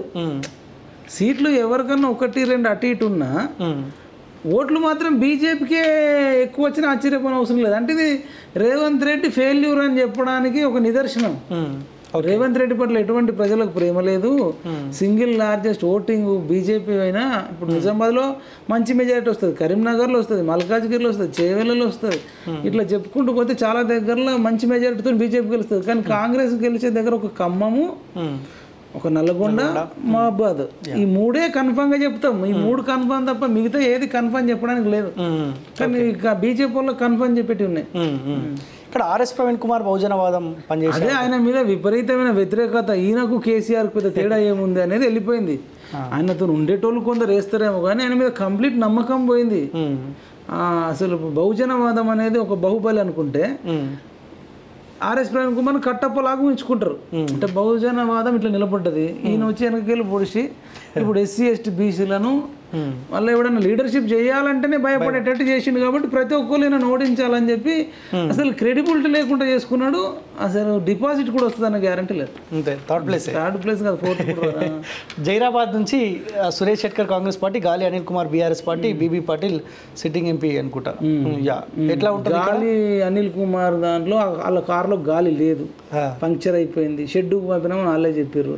కాబట్టి ఆయన అసలు పోటీలో లేడు. సురేష్ శెట్కర్కు, బీబీ పటేల్కు బాగా టఫ్ ఫైట్ ఉంటుంది. కానీ కామారెడ్డి అనేది జహీరాబాద్ నియోజకవర్గంకి రావడం, కామారెడ్డిలో ఆల్రెడీ సిట్టింగ్ ఎమ్మెల్యే ఉండడం, ఇటు పక్కకి ఎల్లారెడ్డిలో కూడా బీజేపీ వాదం ఎక్కువ ఉండడం, జహీరాబాద్ లోకల్లో కూడా బీజేపీ వాదం ఎక్కువ ఉండడం, అక్కడ బీబీ పటేల్ గెలిచే అవకాశాలు ఎక్కువ ఉన్నాయి. అంటే ఫస్ట్ స్టార్టింగ్లో సురేష్ శెట్కర్కు ఉండే కానీ రాను ఒక్కొక్క గంట ఒక్కొక్క నిమిషం మోడీ అట్లా వెళ్ళిపోయింది. అక్కడ బీబీ పటేల్ గెలిచే అవకాశాలు ఎక్కువ. ఓకే. మహబూబాబాద్ నుంచి బలరాం నాయక్, మాలోత్ కవిత, సీతారాం నాయక్. బలరాం నాయకే గెలుస్తాడు. సో ఇది పక్కా కాంగ్రెస్ పార్టీ. కవితకు కూడా మంచి పేరు ఉంది, సీతారాం ముగ్గురికి మంచి పేరు ఉంది. వాళ్ళు కూడా ముగ్గురు పెద్ద బ్యాడ్ పర్సన్స్ కారు. కానీ ఇక్కడ మోడీ వేవ్ కూడా అక్కడ తక్కువ ఉంది. అక్కడ అంత ఎస్టీ పాపులేషన్ ఎక్కువ ఉండడం, ఇందిరమ్మ ఇండ్లు రావడం, అసలు మోడీకి సంబంధించి ఇంకా అక్కడ రీచ్ కాకపోవడం బలరాం నాయక్ అని అదృష్టం. ఓకే. ట్రయాంగిల్ ఉంటుంది, అందులో కాంగ్రెస్ బయటపడుతుంది. లేదు, డైరెక్ట్ బలరాం నాయక్ ఖచ్చితంగా. యా. వరంగల్ పార్లమెంట్ నుంచి సో ఆరూర్ రమేష్ ఏమో బీఆర్ఎస్ పార్టీ నుంచి ఓడిపోయిన తర్వాత పోతే బీజేపీ దగ్గర తీసుకుంది, టికెట్ ఇచ్చింది. కడియం కావ్య, ఈయనేమో సుధీర్ కుమార్ జెడ్పీ చైర్పర్సన్ అనుకుంటా. కడియం కావ్యకు పీఆర్ఎస్ పార్టీ టికెట్ ఇస్తే బీఫామ్ కేసీఆర్ ముఖం మీద కొట్టిపోయి కాంగ్రెస్ పార్టీ వాళ్ళు ఇచ్చినారు. ఇక్కడ ఎట్లుంటుందన్న ఈక్వేషన్ అంటే ఇప్పుడు అక్కడ కూడా స్టార్టింగ్లో కొంత టీఆర్ఎస్ అది ఇదని కొంత అడవిడి చేశారు. కానీ కడియం శ్రీహరి కాంగ్రెస్ పోవడంతో కేసీఆర్ తలనొప్పి అయిపోయింది. ఇక ఆయననే చెప్పిండు కదా, నేను డబ్బులు ఇచ్చిన, సీట్ ఇచ్చిన, అయినా నాకు హ్యాండ్ ఇచ్చిన అనేది. అది ఎట్లా వెళ్ళిపోయిందంటే ఓకే బీఆర్ఎస్లో ఉంటే భవిష్యత్తు ఉండదు అనేది బీఆర్ఎస్ మీద కంప్లీట్ ఇంపాక్ట్ చూపించింది. కడియం కావ్య కోసం కూడా అంటే ముస్లింను పెళ్లి చేసుకుందని అది ఇదని అని చెప్పడం, మందకృష్ణ మాదిగల కోటే అని చెప్పి ప్రచారం చేయడం. అసలు బీజేపీ అక్కడ పెద్దగా లేకపోయినా ఇప్పుడు పోటీ ఇచ్చేంత వచ్చింది. గెలిచినా ఆశ్చర్యపోని అవసరం లేని పరిస్థితికి వచ్చింది. ఎవరు కాంగ్రెస్ వల్ల మాటలు వినే పరిస్థితి లేదు. సైలెంట్ ఓటింగ్లో ఆరూరి రమేష్ అయినా గెలవచ్చు, లేదంటే పోల్ మేనేజ్మెంట్ కనుక కాంగ్రెస్ కరెక్ట్ చేసుకుంటే కావ్య కూడా బయటపడే ఛాన్స్ ఉంది. భూపాలపల్లి ఏరియాలో, రిమోట్ ఏరియాలలో కొంత మోడీ అవ అక్కడ లేకపోవడం అంటే తెలియదు. 7 మంది కాంగ్రెస్ పార్టీ సంబంధించిన ఎమ్మెల్యేలు ఉన్నారు. ఉన్నారు. అది కడియం కావ్యకు అడ్వాంటేజ్. కానీ ఎమ్మెల్యేల మాట కొన్ని నియోజకవర్గాల్లో విన్నారు, కొన్ని నియోజకవర్గాలు వినలే. ఇప్పుడు వరంగల్, హన్మకొండ, లేకపోతే ఎమ్మెల్యే ఇంతకుముందు చేసింది వర్ధనపేట, ఈ ఏరియాలో బీజేపీ గురించి బాగా తెలుసు. కానీ భూపాలపల్లి అటు లోపలికి పోతే కొంత తక్కువనే తెలుసు కదా. అట్లా మరి చూడాలి. కాకపోతే అంత సింపుల్గా అయితే ఎవరు సింపుల్గా గెలవరు. టఫ్ ఫైట్ అనే చెప్పొచ్చు. చూడాలి. Congress versus BJP, BRS party third ప్లేసే, అసలు ప్లేసే లేదు. ఓకే, ఖమ్మం ఇది కాంగ్రెస్ పార్టీ అనేగా 100% కాంగ్రెసే. వాళ్ళు హీరో వెంకటేషన్ కూడా దించిర్రు. అది కూడా అటు కొంత కమ్మ పాపులేషన్ ఉండడం, సినిమా హీరోల పిచ్చి కూడా ఉంటుంది. పొంగులేటి శ్రీనివాస్ రెడ్డి అవా ఎక్కువ ఉంటుంది అన్నిటికి మించి. బట్టి విక్రమార్క ఉన్నాడు, తుమ్మల నాగేశ్వరరావు ఉన్నాడు. ఆ ఖమ్మం ఏంటంటే మాజీ కమ్యూనిస్టులు ఎక్కువ ఉంటారు. వాళ్ళు ఏంటంటే మాకు వేయకున్నా సరే కానీ బీజేపీకి వేయకండి, బీజేపీ అనేది ఒక ఇట్లా అంటే అక్కడ ఖమ్మంలో మాత్రం బీజేపీ ఉంది. ఒకప్పటికంటే ఇప్పటికి ఓట్ బ్యాంకింగ్ బాగా పెరిగినప్పటికి కూడా అక్కడ కాంగ్రెస్, టీడీపీ, టీఆర్ఎస్ ఈ ఐడియాలజీతో ఉన్నారు. కానీ బీజేపీ ఐడియాలజీ అనేది ఇంకా లోపలికి తీసుకెళ్ళలేదు. సరైన సమయంలో కూడా ముందు నుంచి ప్రిపేర్ చేసుకోకపోవడం, అట్లాంటివన్నీ డిసడ్వాంటేజెస్. వన్ సైడ్గా కాంగ్రెస్ గెలుస్తుంది అక్కడ. ఓకే, ఇప్పుడు 17లో 1 ఎంఐఎం హైదరాబాదు, 16 సీట్లలో ఇప్పుడు మనం చేసిన అంచనా ప్రకారం బీజేపీకి ఎన్ని వచ్చే అవకాశం, మనం ఇంకొక 4 పార్లమెంట్ గురించి మాట్లాడుకోవాలి. ఓవరాల్గా ఎన్ని వచ్చే అవకాశం ఉందన్న బీజేపీకి, కాంగ్రెస్ పార్టీకి, బీఆర్ఎస్ పార్టీకి? అదే ఇప్పుడున్న సిచ్యువేషన్ నాకు అనిపిస్తుంది ఏంటంటే మెజారిటీ సీట్లు బీజేపీకి వస్తాయి అనిపిస్తుంది. మెజారిటీ సీట్లు అంటే మినిమం బీజేపీకి 8 పక్కా వచ్చేటట్టు అనిపిస్తుంది. 9 వచ్చినా, 10 వచ్చినా, 11 వచ్చినా ఆశ్చర్యపోయిన అవసరం లేదు. కానీ మినిమం 8 అయితే పక్కా. నువ్వు కౌంట్ చేసుకోపా. ఇప్పుడు ఆదిలాబాదు, నిజామాబాదు, కరీంనగర్ 3 పక్కా. తర్వాత ఇక్కడ జహీరాబాద్ కూడా పక్కా. మల్కాజ్గిరి 5, చేవెళ్ళ 6, ఇంకేమున్నాయి, సికింద్రాబాద్ 7. ఇట్లా ఈ సీట్లు అయితే పక్కా. మళ్ళీ నెక్స్ట్ డీకేఆర్ నది ఉంది, భువనగిరి టైట్ ఉంది, నాగర్ కర్నూలు టైట్ ఉంది, మెదక్ టైట్ ఉంది, పెద్దపల్లి టైట్ ఉంది. ఈ టైట్ పొజిషన్లో కూడా బీజేపీకే అవకాశాలు ఎక్కువ ఉన్నాయి. మోడీవే ఉంది. ఇప్పుడు ఆయన అనుకుంటుండు 14 సీట్లు అనుకుంటుండు. అంచనా కరెక్ట్ అయితే 10 మైనస్ అయి 4 సీట్లు వచ్చినా ఆశ్చర్యపోని అవసరం లేదు. 4 సీట్లు ఏది, ఖమ్మము, నల్గొండ, మహబాద్, ఈ 3 గన్ షాట్ వాళ్ళకు. ఇంకేముంది నాకైతే అర్థమైతలేదు. మిగతా అంతా టఫ్ ఫైటే. అలవోకగా గెలిచే సీట్లు ఏమున్నాయి. ఈసారి రేవంత్ రెడ్డికి మాత్రం మైండ్ బ్లాక్ అయిపోతుంది. ఓట్ బ్యాంకింగ్ అయితే బీజేపీకి బీఆర్ఎస్ ప్లేస్ని రిప్లేస్ చేయడం, ఈవెన్ కాంగ్రెస్ కంటే కూడా ఓట్ల సంఖ్య చూస్తే బీజేపీకి ఎక్కువ వచ్చినా ఆశ్చర్యపోవడం అవసరం లేదు. భవిష్యత్తులో బీజేపీకి ఇప్పుడు ఈ రేవంత్ రెడ్డి నిర్ణయాలు, ఈ కాంగ్రెస్ పార్టీ నిర్ణయాల వల్ల బీజేపీకి స్కోప్ ఇచ్చిర్రుగా. అంటే బీఆర్ఎస్ అనేది షెడ్డుకే కాదు డైరెక్ట్ పాత ఇనుప సామాన్లకే అన్ని పార్ట్స్ తీసేసి ఇచ్చేసిర్రు. రేపటి నుంచి ఎలక్షన్ రిజల్ట్ వచ్చినప్పటి నుంచి బీజేపీ వర్సెస్ కాంగ్రెస్ ఉండే అవకాశాలు ఎక్కువ ఉంటాయి. అసెంబ్లీ ఎలక్షన్లో కేసీఆర్ టార్గెట్గా బలంగా మాట్లాడారు. మన జరిగిన ఎంపీ ఎలక్షన్లో ఎందుకు రేవంత్ టార్గెట్గా మాట్లాడలేకపోయినారు? అదే మనం మెయిన్గా ఏంటంటే అంత టైట్గా మాట్లాడకపోవడానికి మెయిన్ రీజన్ ఏంటంటే ఇప్పుడు కేసీఆర్ మీద రెచ్చిపోవడానికి ఏంది, ఉద్యోగాలు అమ్ముకున్నారు, ఎగ్జామ్స్ పోస్ట్ పోన్ చేసినారు, పేపర్లు రద్దు చేసిర్రు. మెయిన్గా నిరుద్యోగుల విషయంలో అట్లా తీసుకున్నాం. రైతు బంధు విషయంలో కూడా వాళ్ళు అన్లిమిటెడ్ చేయడం, దళిత బంధు కూడా 4గురికి ఇచ్చి ఇట్లా చేయడం, ఎక్కడికక్కడ మర్డర్లు అవి చేయడం, గంజాయి ఇవన్నీ అమ్మడం వల్ల అదొక కేసీఆర్ ప్రభుత్వాన్ని కూడా మనం ఒక 4 నెలలు కాదు అలా ఒక 2 ఏళ్ళు 3 ఏళ్ళు 4 5 ఏళ్ళ దాకా కూడా ఏమనలే. మరి వీళ్ళకి ఒక 3-4 నెలలన్నా ఛాన్స్ ఇవ్వాలి. ఒకటి ఇప్పుడు వాళ్ళు డిఎస్సి వేసిర్రు, 11,000 జాబ్స్ వేసిర్రు, వాళ్ళు ప్రిపేర్ అవుతున్నారు. తర్వాత ఇంకా గ్రూప్స్ జాబ్స్ 563 జాబ్స్ వేసినారు, గ్రూప్ 1 అది ఇట్లా ఇంకా కొన్ని జాబ్స్ వేసారు. నిరుద్యోగులు చదువుకుంటారు. వాళ్ళకి ఏదన్నా రద్దు అయితే మనం డెఫినెట్గా, లేదంటే వాళ్ళకి అన్యాయం జరిగితే వెళ్ళాలా మాట్లాడాలి. అన్యాయం జరగకుండా మనం ఊరికి ఏం చేస్తాం?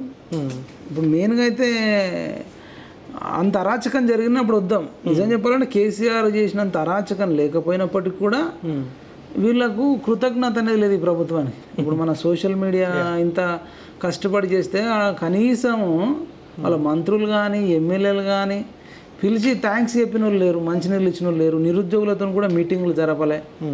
ఈ రకంగా కృతజ్ఞతలు మాత్రం ఫెయిల్యూర్ అయిపోయినారు. డెఫినెట్గా భవిష్యత్తులో అడగాల్సి వస్తే ఆ రేంజ్లో అడుగుదాం. వాళ్ళు చేసే తప్పును బట్టి మనం రెచ్చిపోవడం ఉంటుంది తప్ప రెచ్చిపోవాలనేది మనకు ఉండదు. అసలు మనం రెచ్చిపోకుండా ఉండని పరిస్థితులు ఉంటేనే మంచిది. ఓకే, మనం ఏదో రెచ్చిపోవాలనేది కోరిక కాదు కదా, అందరి మీద రెచ్చిపోవాలని ఉంటే మంచిగా చేస్తే ఎందుకు రెచ్చిపోతాం? ఓకే, ఎమ్మెల్సీ ఎలక్షన్స్ కూడా రాబోతా ఉన్నాయి. నల్గొండ, ఖమ్మం, వరంగల్ సంబంధించి కాంగ్రెస్ పార్టీ బలపరిచిన అభ్యర్థి తీన్మార్ మల్లన్న పోటీ చేస్తూ ఉన్నాడు. బీజేపీ నుంచి గుజ్జుల ప్రేమేందర్ రెడ్డి పోటీ చేస్తూ ఉండు. బీఆర్ఎస్ పార్టీ నుంచి ఏనుగుల రాకేష్ రెడ్డి పోటీ చేస్తూ ఉండు. ఇండిపెండెంట్ అభ్యర్థులు అశోక్ సార్ కనిపిస్తూ ఉన్నాడు. బక్కా జెర్సన్ గారు కూడా ఇండిపెండెంట్గా ఆయన పోటీ చేస్తూ ఉండు. సో ఇక్కడ ఎట్లా ఉండబోతుంది వార్? అదే ఇదంతా ఓట్లయితే బాగా చీలిపోతాయి. ఇప్పుడే ఎగ్జాక్ట్లీ పలానా వ్యక్తి గెలుస్తాడు, పలానా వ్యక్తి ఓడిపోతాడు అని తెలియదు. కానీ తీన్మార్ మల్లన్న మీద అయితే తీవ్ర విమర్శలు ఉన్నాయి సోషల్ మీడియాలో. కానీ పోల్ మేనేజ్మెంట్ ఎట్లుంటుందో మనకు తెలియదు. అంటే ఆయన చాలా శత్రువులను అయితే పెంచుకున్నాడు అనుకోవచ్చు. మనం పొద్దున్న లేస్తే ఆయన గురించి ఒకప్పుడు క్యూ న్యూస్లో అన్ని పాజిటివ్ కామెంట్లు ఉండేది, ఇప్పుడు అన్ని నెగిటివ్ కామెంట్స్ కనబడుతున్నాయి. మరి వాటిని ఎట్లా ఓవర్కమ్ చేస్తాడు అనేది చాలా అది ఉంటుంది. కానీ ఉన్న అభ్యర్థుల కంటే మనం ఎక్కువ నిరుద్యోగుల కోసం కానీ ఎక్కువ కష్టపడ్డాం అన్కండిషనల్గా. అంటే ఇప్పుడు చూసుకుంటే కానీ మనం పోటీ చేయట్లే. అంటే మనం ఏంటంటే నిస్వార్థంగా మనము రాజకీయాలలో ఉన్నా లేకపోయినా పబ్లిక్ చేయాలని చేస్తున్నాం. ఇప్పుడు ఎవరు గెలిచినా ఎవరు ఓడిపోయినా పెద్దగా తేడా ఏమి ఉండదు, దానివల్ల అయ్యేది లేదు పోయేది లేదు. ఇప్పుడు కేసీఆర్ మారితే సరిపోతుంది అనుకున్నాం. ఆయన పోతే రేపు ఇంకొక వ్యక్తి సీఎం అవుతాడు, సీఎం దగ్గర ఉంటుందండి. ఇప్పుడు రేవంత్ రెడ్డి అనుకుంటే ఉన్న సమస్యలన్నీ పరిష్కారం చేయొచ్చు, ఆయన చేయొద్దు అనుకుంటే కావు. అవును, ఇప్పుడు అట్లాంటి పరిస్థితుల్లో గవర్నమెంట్నే చేంజ్ చేసినాం. ఎమ్మెల్సీ అనేది చాలా చిన్న విషయం, ఎవరు గెలిచి. ఇక్కడ తీన్మార్ మల్లన్నకి గతంలో పోటీ చేసినప్పుడు 10,000 ఓట్లతోటే ఓడిపోయినాడు ఇండిపెండెంట్ పోటీ చేసినప్పుడే. ఇప్పుడు పార్టీ సపోర్ట్ ఉన్నది, ఉమ్మడి జిల్లాలో కాంగ్రెస్ పార్టీ కూడా గట్టి పట్టుతోటి ఉన్నది. మల్లన్నకి ఈజీ అవుతుంది అనుకోవచ్చు కదా? ఈజీ అని మనం ఎట్లా చెప్తాం? ఇప్పుడు ఆయనకు ఎంతైతే సపోర్టర్స్ ఉన్నారో శత్రువులు కూడా ఎక్కువ ఉన్నారు. ఎందుకంటే నా గతంలో రేవంత్ రెడ్డిని కూడా తిట్టడం, కోమటిరెడ్డి బ్రదర్స్ తిట్టడం, మరి వాళ్ళ మనసులో ఏముందో మనకు తెలియదు కదా. ఒకవేళ వాళ్ళు ఆర్ట్ఫుల్గా పనిచేస్తే అవకాశం ఉంటుందేమో, ఓడగొట్టాలని చూస్తే మనకు తెలియదు కదా, ఏం జరుగుతుందో తెలియదు. ఈయన దగ్గర పనిచేసిన వాళ్ళే చాలా మంది ఈయన గురించి రోజు వ్యతిరేకంగా పెట్టడం, ఇట్లాంటివన్నీ జరుగుతున్నాయి కదా. రేవంత్ రెడ్డి తీన్మార్ మల్లన్నని ఎంకరేజ్ చేసే అవకాశం ఉంటుందని మీరు అనుకుంటారా? అదే మరి ఆయన ఇప్పుడు ఆయన బ్రెయిన్లో ఏముందో మనం ఎగ్జాక్ట్లీ చెప్పలేము. ఈ ఎలక్షన్ రిజల్ట్ తర్వాత తెలుస్తుంది. కానీ ఎవరి పోరాటం కూడా కాదనలేం కదా. తీన్మార్ మల్లన్న ఆయన పోరాటాన్ని ఎవరు తక్కువ అంచనా లేరు. రాకేష్ రెడ్డి ప్రతిపక్ష పార్టీలో ఉన్నప్పుడు ఆయన కూడా మాట్లాడాడు, సోషల్ మీడియా వేదిక మాట్లాడాడు. అశోక్ సార్ నిరుద్యోగుల పట్ల ఆయన కూడా పోరాటం చేసిండు. బక్కా జెర్సన్ గారు అదే కాంగ్రెస్ పార్టీలో ఉండి కాంగ్రెస్ పార్టీ పైన కూడా బలమైన పోరాటం చేసిండు. సో ఇక్కడ ఎవరి పోరాటం కూడా తక్కువ అంచనా వేసే అవకాశం కానీ వాళ్ళకంటే ఎక్కువ మనం కష్టపడ్డాం కదా. నువ్వు కూడా భువనగిరి ఏరియాలో పోయినావు, మహిళలను ఎంతో మందిని ఎడ్యుకేట్ చేసినావు, నేను అవ్వాల కాళ్ళు మొక్కినా, డప్పు కొట్టుకొని పోయినాం, మనం నిలబడతలేం కదా. నువ్వు ఎవరి మీద అంటే వాళ్ళకి బయట వాళ్ళు పోటీ చేసిన వాళ్ళు గొప్ప వాళ్ళు, ఇక పోటీ చేయనోడు ఎవడు కాదంటే ఇప్పుడు కాలోజిటీ చాలా కష్టపడ్డది. మన తొలి వెలుగు రగన్న కూడా కష్టపడ్డాడు, నువ్వు కష్టపడ్డావు, నేను కష్టపడ్డా, తెలంగాణ విఠలన్న కష్టపడ్డాడు, పృథ్వీరాజ్ అన్న కష్టపడ్డాడు. పోటీ చేసిన వాళ్ళే చేసినట్టు ఇప్పుడు ఎట్లా నరేటివ్ బిల్డ్ అవుతుంది అంటే పోటీ చేసిన వాళ్ళే కష్టపడ్డారు, ఇక మిగతా వాళ్ళు కష్టపడలేదనే యాంగిల్లో తీసుకుపోతారు. కాబట్టి మనం ఎవరు గెలిచినా ఏం పర్వాలేదు అంటున్నా నేను. ఒక బీఆర్ఎస్ పార్టీకి అయితే వేయొద్దు, ఎందుకంటే రాకేష్ రెడ్డి అన్న మంచోడే కావచ్చు, వ్యక్తిగతంగా చాలా మంచోడు కావచ్చు, కానీ ఉన్నది రాంగ్ పార్టీలో కదా. ఇప్పుడు దారి తప్పిన మేధావి అనొచ్చు. నువ్వు బీఆర్ఎస్కి ఎట్లా పోతావు అసలు? మనం అది జీర్ణించుకోలేము. ఇప్పుడు అది రాకేష్ రెడ్డికి వేసినట్టు మనం ఎట్లా అనుకుంటాం, అది కేసీఆర్కి వేసినట్టు అనుకుంటాం. ఇప్పుడు ఆ 3 జిల్లాలో నేను గెలిచిన చెప్పి మళ్ళీ కొమ్ములు వస్తాయి. అదే రాకేష్ రెడ్డి పట్టభద్రులు ఓట్లు వేస్తారు, పార్టీని పక్క పెట్టి వ్యక్తిగతంగా ఎవడు చదువుకున్నాడు ఎవడు ఏందని ఆలోచించి ఓటేసి. అదే నేను అనేది ఏంటంటే ఆయన ఇప్పటికైనా ఒకవేళ అవకాశం ఉందో నాకు లేదా తెలియదు. రాకేష్ రెడ్డి అన్న ఇండిపెండెంట్గా ఉంటే ఆయనకు వాల్యూ ఎక్కువ ఉంటుంది. ఇప్పుడు బీఆర్ఎస్ అనేది తెల్లటి షర్ట్ మీద అంటించుకున్నట్టు అవుతుంది. ఇప్పుడు ఆయన తెల్ల డ్రెస్సులు వేసుకుంటాడు, పైజామా పాయింట్ అదంతా మంచిగా తెల్లగా వేసుకుంటాడు. దానికి ఇప్పుడు అనవసరంగా పింక్ మరక అంటించుకున్నాడు. ఇదంతా ఆ మరక అంటకపోతే ఆయనకి ఎక్కువ ఓట్లు వచ్చేది అంటున్నా. గెలిపోవటం తర్వాత పెట్టు, ఆయన కష్టపడ్డాడు, తిరిగిండు, ఆయన నో డౌట్. కానీ ఆ పింక్ మరక అంటించుకోవడం వల్ల, ఎందుకంటే గతంలో ఆయననే సిపికి అప్పుడున్న సిపికి pink drawer, pink towel, pink shirt, pink pant పంపిస్తే కేసు అయింది. కేసు పెట్టింది గత ప్రభుత్వం. కేసీ పెట్టి నోడు తరపున నువ్వు పోటీ చేస్తున్నావంటే మళ్ళీ ఆర్ఎస్ ప్రవీణ్ కుమార్ సార్ లెక్క అవుతుంది. నా రిక్వెస్ట్ ఏంటంటే ఆయనకు నువ్వు ఆ మరకను అంటించుకోకు. ఇప్పుడు వాళ్ళు చేసినవి మంచి పనులు లేవు. నువ్వేమని అడుగుతావు? 58 ఏళ్ళు ఉన్న ప్రభుత్వ ఉద్యోగులకు 61 ఏళ్ళు చేసిండు మా కేసీఆర్, ఇప్పుడు ఓటేయు మళ్ళీ నిరుద్యోగులను మళ్ళీ వస్తాడు మళ్ళీ చంపుతాడు అని చెప్తావా? 58 ఏళ్ళు ఉన్నాడు 61 ఏళ్ళు చేస్తేనే సునీల్ నాయక్ పురుగుల మంది అయ్యాడు కదా, కాకతీయ యూనివర్సిటీ స్టూడెంట్ మహాబాద్ నుంచి. అది చేసింది కేసీఆర్. ఇప్పుడు రాకేష్ రెడ్డి అన్న అందులోకి పోయి దీన్ని భరించాల్సిన పరిస్థితి వస్తుంది. అదే నువ్వు ఇండిపెండెంట్గా ఉంటే నీకు ఆ ప్రశ్న సంధించరు. ఇప్పుడు ఆ ప్రశ్న అడిగితే ఏం సమాధానం చెప్తాడు? ప్రవళిక చచ్చిపోయింది, గ్రూప్ 1 మరి గ్రూప్ 2 రద్దు చేసిర్రు, పేపర్లు అమ్ముకున్నారు అని చెప్పేసి ఇప్పుడు కేసీఆర్ ప్రవళిక చనిపోతే లవ్ చేసి చచ్చిపోయిందని కేటీఆర్ అన్నాడు. అది రాకేష్ రెడ్డి అని ఎందుకు భరించాలి అంటున్నావు నేను. నువ్వెందుకు అనవసరంగా దానిలోకి పోతున్నావు? ఆ కలర్ ఎందుకు అంటించుకుంటున్నావు? పదవి అనేది ముఖ్యం కాదు. నాకు ఇయ్యరా? నాకు పోతే ఎమ్మెల్సీ ఇయ్యాడా కేసీఆర్? నీకు ఇయ్యాడా? మనం ఎందుకు పోతలే అంటే నీకు బీజేపీ అన్యాయం చేయొచ్చు, నీకు బీజేపీ ఇష్టం లేకపోతే ఇండివిజువల్గా ఉండు. ఇప్పుడు ఒక జడ్సన్ కాంగ్రెస్ సస్పెండ్ చేసింది, ఆయన వచ్చి ఇండిపెండెంట్గా పోటీ చేస్తుండు. నువ్వు కూడా నీ బీజేపీ అంటే నీకు నచ్చలేదు, రిజైన్ చేయు, ఇండిపెండెంట్గా ఉండు. పోయేది ఏముంది అంటున్నా. నీకు ఇండిపెండెంట్ పల్లా ఓటు బ్యాంక్ కూడా బలంగా కనిపిస్తూ ఉంది. గతంలో ఎమ్మెల్సీగా అంటే బీఆర్ఎస్ పార్టీ పైన వ్యతిరేకత ఉన్నప్పుడే పల్లా అక్కడి నుంచి గెలిచిండు కానీ బీఆర్ఎస్ తరఫున అప్పుడు ఎంత వ్యతిరేకత ఉంది, ఇప్పుడు కూడా వ్యతిరేకత ఉంది. ఇప్పుడు ఏమైనా పాజిటివ్ అయిందా? నంబర్ 1. ఇప్పుడు ఏం పాజిటివ్ కాలే బీఆర్ఎస్ మీద, నంబర్ 1. నంబర్ 2, అప్పుడు వాళ్ళు అధికారంలో ఉన్నారు కాబట్టి అవునన్నా కాదనుకున్నా వాళ్ళు కొద్దిమంది ఎంప్లాయీస్ను భయపెట్టించో బెదిరించో తాయిలాలు ఇచ్చో మంచి మంచి పెద్ద పెద్ద బాటిళ్ళు పంపో డబ్బులు పంపో ఇంకా కొన్ని కాలేజీలలో కూడా బోగస్ ఓట్లు కూడా తయారు చేసిరంటారు. ఇప్పుడు చేయగలుగుతారు ప్రతిపక్షంలో ఉండి? అట్లా ఆ రకంగా రాకేష్ రెడ్డి ముఖం చూసి కొందరు వేస్తారచ్చు కానీ ఆ కేసీఆర్ ఫేసు కేటీఆర్ ఫేస్ ఇట్లా చెరొక్క ఫేస్ ఇట్లా పెట్టుకొని రాకేష్ రెడ్డి అన్న పెట్టడం వల్ల రాకేష్ రెడ్డికి వాడే ఓట్లు కూడా దూరం అయ్యే అవకాశం ఉంటుంది. మొత్తం మైనస్ అయిపోతాడు. నేను చెప్తున్నా కదా, ఇప్పుడు బక్కా జడ్సన్ అన్న అశోక్ సార్ ఉన్నట్టు కనుక ఈయన ఉంటే ఈయన చాలా లోకల్ ఓరుగల్లు బిడ్డ ఉద్యమకారుడు కాబట్టి ఎక్కువ వెయిటేజ్ ఉండేది. ఓకే, వీళ్ళ ప్రభావితం ఉంటుందా? అశోక్ సార్ది జడ్సన్ అన్నది ఏమైనా ప్రభావితం ఉంటుంది? ఉండొచ్చు. వాళ్ళు కూడా తిరుగుతుర్రు, నామినేషన్ వేసారు, కొట్లాడుతుర్రు. డెఫినెట్గా వాళ్ళ ప్రభావం ఉంటుంది. ఇంకో 10 రోజులు ఉంది, ఏ రోజు ఎట్లా ఉంటుందో తెలియదు. కాకపోతే ఇలా బ్యాడ్ లక్ ఏంటంటే వీళ్ళిద్దరు కొంత పేదరిక మధ్య తరగతి వాళ్ళు. ఈవెన్కి ఎమ్మెల్సీ ఎలక్షన్స్ కింద ఇంకెక్కువ క్యాంపెయినింగ్ జరగాలి, ఇంకెక్కువ వ్యక్తుల్ని కలుపుకొని పోయి చేయాలి, ఇంకెక్కువ మందిని మీట్ కావాలి, వాళ్ళకు నమ్మదగేటట్టు చెప్పాలి. ఇదంతటికి కాలు అడుగు తీసి అడుగు పెడితే ఖర్చు అవుతుంది. ఇప్పుడు ఒక 4 కార్లు 3 కార్లన్నా తిరగాలి, అసలు అర్థమయ్యేటట్టు చెప్పాలి, ఇదంతా ఉంటుంది. మరి చూడాలి. అంటే డబ్బు లేకపోయినా ఏం కాదు కానీ మరి ఎక్కువ మందికి అయితే వీళ్ళ ఓటర్లు 4-5 లక్షల మంది ఓటర్లు ఎవరైతే ఉన్నారో వాళ్ళందరికీ వీళ్ళ వాయిస్ వెళ్ళాలి. వెళ్తే వాళ్ళకి నచ్చినట్టు చేస్తే గెలిచే అవకాశం ఉంటుంది. వీళ్ళని కన్విన్స్ చేస్తారా చెయ్యారా అనేది ఇప్పుడు మనం చూడాలి. ఓకే, ఇప్పుడు వీళ్ళిద్దరు అందరూ మన వాళ్ళే పోటీ చేస్తూ ఉన్నారు, మనకు పరిచయం ఉన్న వాళ్ళే పోటీ చేస్తున్నారు. సో మీ ఆలోచన ఏముంది? ఎవరికి సపోర్ట్ చేస్తే బాగుంటుంది, ఎవరు గెలిస్తే బాగుంటుంది అన్న ఆలోచనకి ఏమైనా వచ్చారా? నేను డైరెక్ట్ అయితే ఎవరికి పలానా వ్యక్తి ఓటేమని చెప్పి ఇప్పుడు రాఘవేంద్ర అనేటైనా కూడా పోటీ చేస్తున్నాను. మనం ఇంటర్వ్యూ చేస్తున్నాం.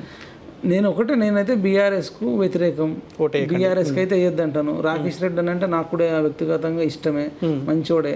కానీ అక్కడ మా సొంత అన్న నిలబడ్డా, నేను వ్యతిరేకంగానే ఉంటాను. టీఆర్ఎస్ నుంచి చేస్తే నేను అప్పుడే ఎమ్మెల్యే ఎలక్షన్లు అప్పుడే చెప్పిన, వాడు నీ సొంత ఊరోడైనా, సొంత మండలమైనా, సొంత జిల్లా అయినా, నీకు సొంత కులమైనా, లాస్ట్కు నీ ఇంటోడైనా, నీ అన్న అయినా, నీ తమ్ముడైనా, చెల్లైనా, తెల్లైనా బీఆర్ఎస్ కోటేస్తా అంటే వాడికి మనకు సంబంధం లేదు అని అట్లాంటి స్టిక్ట్ తీసుకొని ముందుకెళ్ళినాం. ఇప్పుడు కూడా అంతే. మరి సొంత మనిషి అయినా సరే బీఆర్ఎస్ నుంచి నువ్వు రా, బయటకు రా, నీకు ఎక్కువ ఓట్లు వస్తాయి, వచ్చి మమ్మల్ని అడుగు, అప్పుడేదైనా ఉంటే కవరేజ్ ఇస్తామా, ఇంకేమైనా చేస్తాం. ఎందుకంటున్నామంటే వాళ్ళు చాలా దుర్మార్గులకే దుర్మార్గులు. 700-800 కోట్ల జనాభా ఉంటే ప్రపంచంలో అన్నిటికంటే క్రిమినల్ ఫ్యామిలీ ఏదైనా ఉందంటే అది Kalvakuntla family, highest criminal. Nayeem కూడా ఏం బీకలేడు. నయీంనే చంపిర్రంటే వీళ్ళు నయీం కంటే పెద్ద క్రిమినల్స్. చంపి వాడిని ఆస్తులు తీసుకున్నారు, ఏం ప్రజలకు వంచలే. నయీం బాధితులు ఇక్కడనే పద్మారావు నగర్లో పద్మారావు పార్క్ వస్తే మాకేం న్యాయం చేయలేదు కేసీఆర్ అని చెప్తుర్రు. అంటే శవాలను మింగేటోడు అంటే శవాలను మింగేటోడు అంటే వాళ్ళు మింగినోనే మింగేటోడు వీడు. అంటే ఎంత అంటే వాడు కనబడుతుంటే నాకు రక్తం ఉడికిపోతుంది. కేసీఆర్ ఫ్యామిలీ గురించి చెప్తుంటే వాడు నన్ను కిడ్నాప్ చేయించాడు, మనల్ని అరెస్టులు చేయించున్నాడు, ఢిల్లీకి వారిపోవాల్సి వచ్చింది, బొంబాయికి వారిపోవాల్సి వచ్చింది, మహారాష్ట్ర వారిపోవాల్సి వచ్చింది, హనీ ట్రాపు, నాగార్జున సాగర్లో కిడ్నాపు, తన్నుడు, కొట్టుడు, ఎంత దుర్మార్గులు అంటే వాళ్ళ అధికారంలో ఉన్నప్పుడు మనల్ని బ్లాక్మెయిల్ చేసేది, తిట్టేది. అధికారం పోయినాక కూడా ఇప్పుడు నీ ఇంటికి వస్తాం, మీ ఇంటికాడ కూర్చుంటావు, నువ్వు మా కేసీఆర్ని అంటే బ్లాక్మెయిల్. అంటే కేసీఆర్ క్రియేటెడ్ క్రిమినల్స్, 1,00,000 మందిని క్రిమినల్స్ తయారు చేసి వదిలిండు. వాళ్ళు ఎంత దుర్మార్గులు క్రిమినల్స్ అంటే సోషల్ మీడియా ద్వారా ఓడిపోయినాం, యూట్యూబ్ ఛానల్ ద్వారా ఓడిపోయినాం అని చెప్పి ఇప్పుడు విపరీతంగా యూట్యూబ్ ఛానళ్ళు పెట్టుకోవడం, సోషల్ మీడియాలో ఇన్స్టాగ్రామ్ పేజీలు ఓపెన్ చేయడం, ట్విట్టర్లో ట్విట్టర్స్ పేజీలు ఏర్పాటు చేసుకోవడం, ఫేస్బుక్ పేజీలు ఏర్పాటు, ఇప్పుడు ఓన్లీ సోషల్ మీడియానే నమ్ముకుంటారు. వాడికి అర్థం కాని విషయం ఏంటంటే ఇక్కడ సోషల్ మీడియా అనేది ఒక మీడియేటర్గా పనిచేసింది. సత్యం, ధర్మం, న్యాయం అనే దాని మీద ఉంటే అంత సోషల్ మీడియా పనిచేస్తుంది. అది అస్సలు విషయాన్ని వదిలేసి అట్లనే ఉంటాం, అదే అహంకారంతో ఉంటాం. వాడు కేటీఆర్కి ఎంత అహంకారం అంటే ఆంధ్రోళ్ళు మంచోళ్ళు, ఆంధ్రోళ్ళు తెలివైన వాళ్ళు, ఓటేసిరు మా బీఆర్ఎస్కు, తెలంగాణలో వేయలేరు అంటాడా? మరి ఎందుకు రా నువ్వు ఆంధ్రోళ్ళే ఓటేస్తే మంచోళ్ళు అనుకుంటే నువ్వు ఆంధ్రాలో ఎందుకు పోటీ చేయలే? ఆంధ్రాలో పోటీ చేస్తే అప్పుడు చెప్తావు కదా. అంత అహంకారం. 10 లక్షలు ఇస్తావు దళిత బంధు కింద, మరి మిగతా బీసీలు ఏం చచ్చిపోవాలి, ఓసీలు ఎట్టుకోవాలి, పేదలు అంటే వాడు ఒక్క నిర్ణయం కూడా రైతు బంధు మల్లారెడ్డికి 600 ఎకరాలకు ఇచ్చిండంటే ఎంత పెద్ద క్రిమినల్.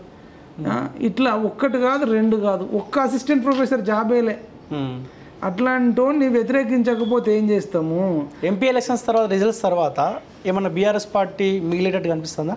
అందులో ఉంటే వాళ్ళను కూడా క్రిమినల్స్ లాగానే చూడాల్సి వస్తుంది. They are criminals. నయీం ముఠా ఎట్లుందో బీఆర్ఎస్ ముఠా, ఆ ముఠాను కొలాప్స్ చేయాల్సిన బాధ్యత అందరిది ఉంది.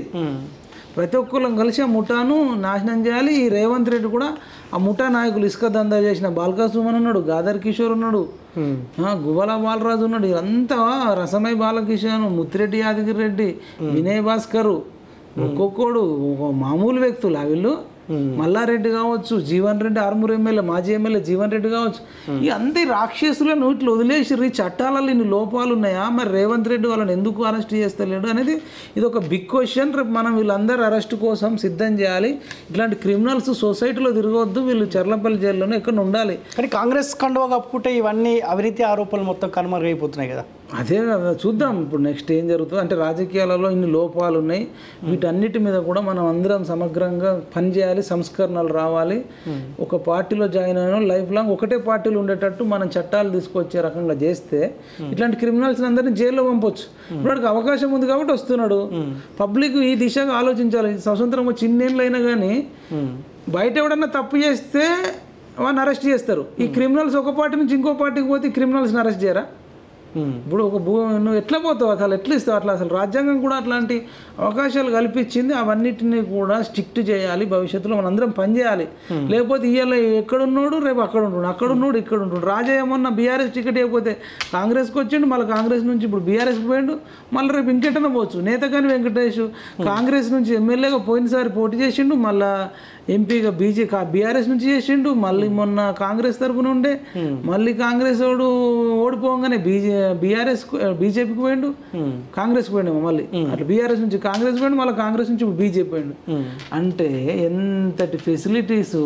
అంటే రాజకీయ నాయకుడు ఎట్లా పడితే అట్లా విచ్చలవిడిగా వ్యభిచారుల కంటే హీనంగా చేస్తున్నారు. వ్యభిచారం కంటే హీనంగా ఇంత దారుణంగా ఉంటుంది ఎక్కడన్నా. ఇది పోవాలి, ఎట్లా పడితే అట్లా చేయడానికి లేకుండా రూల్స్ చేయాలి. అట్లా మన దేశాన్ని నిర్మించుకోవాలని నా కోరిక. Okay, anyway thank you so much అన్న.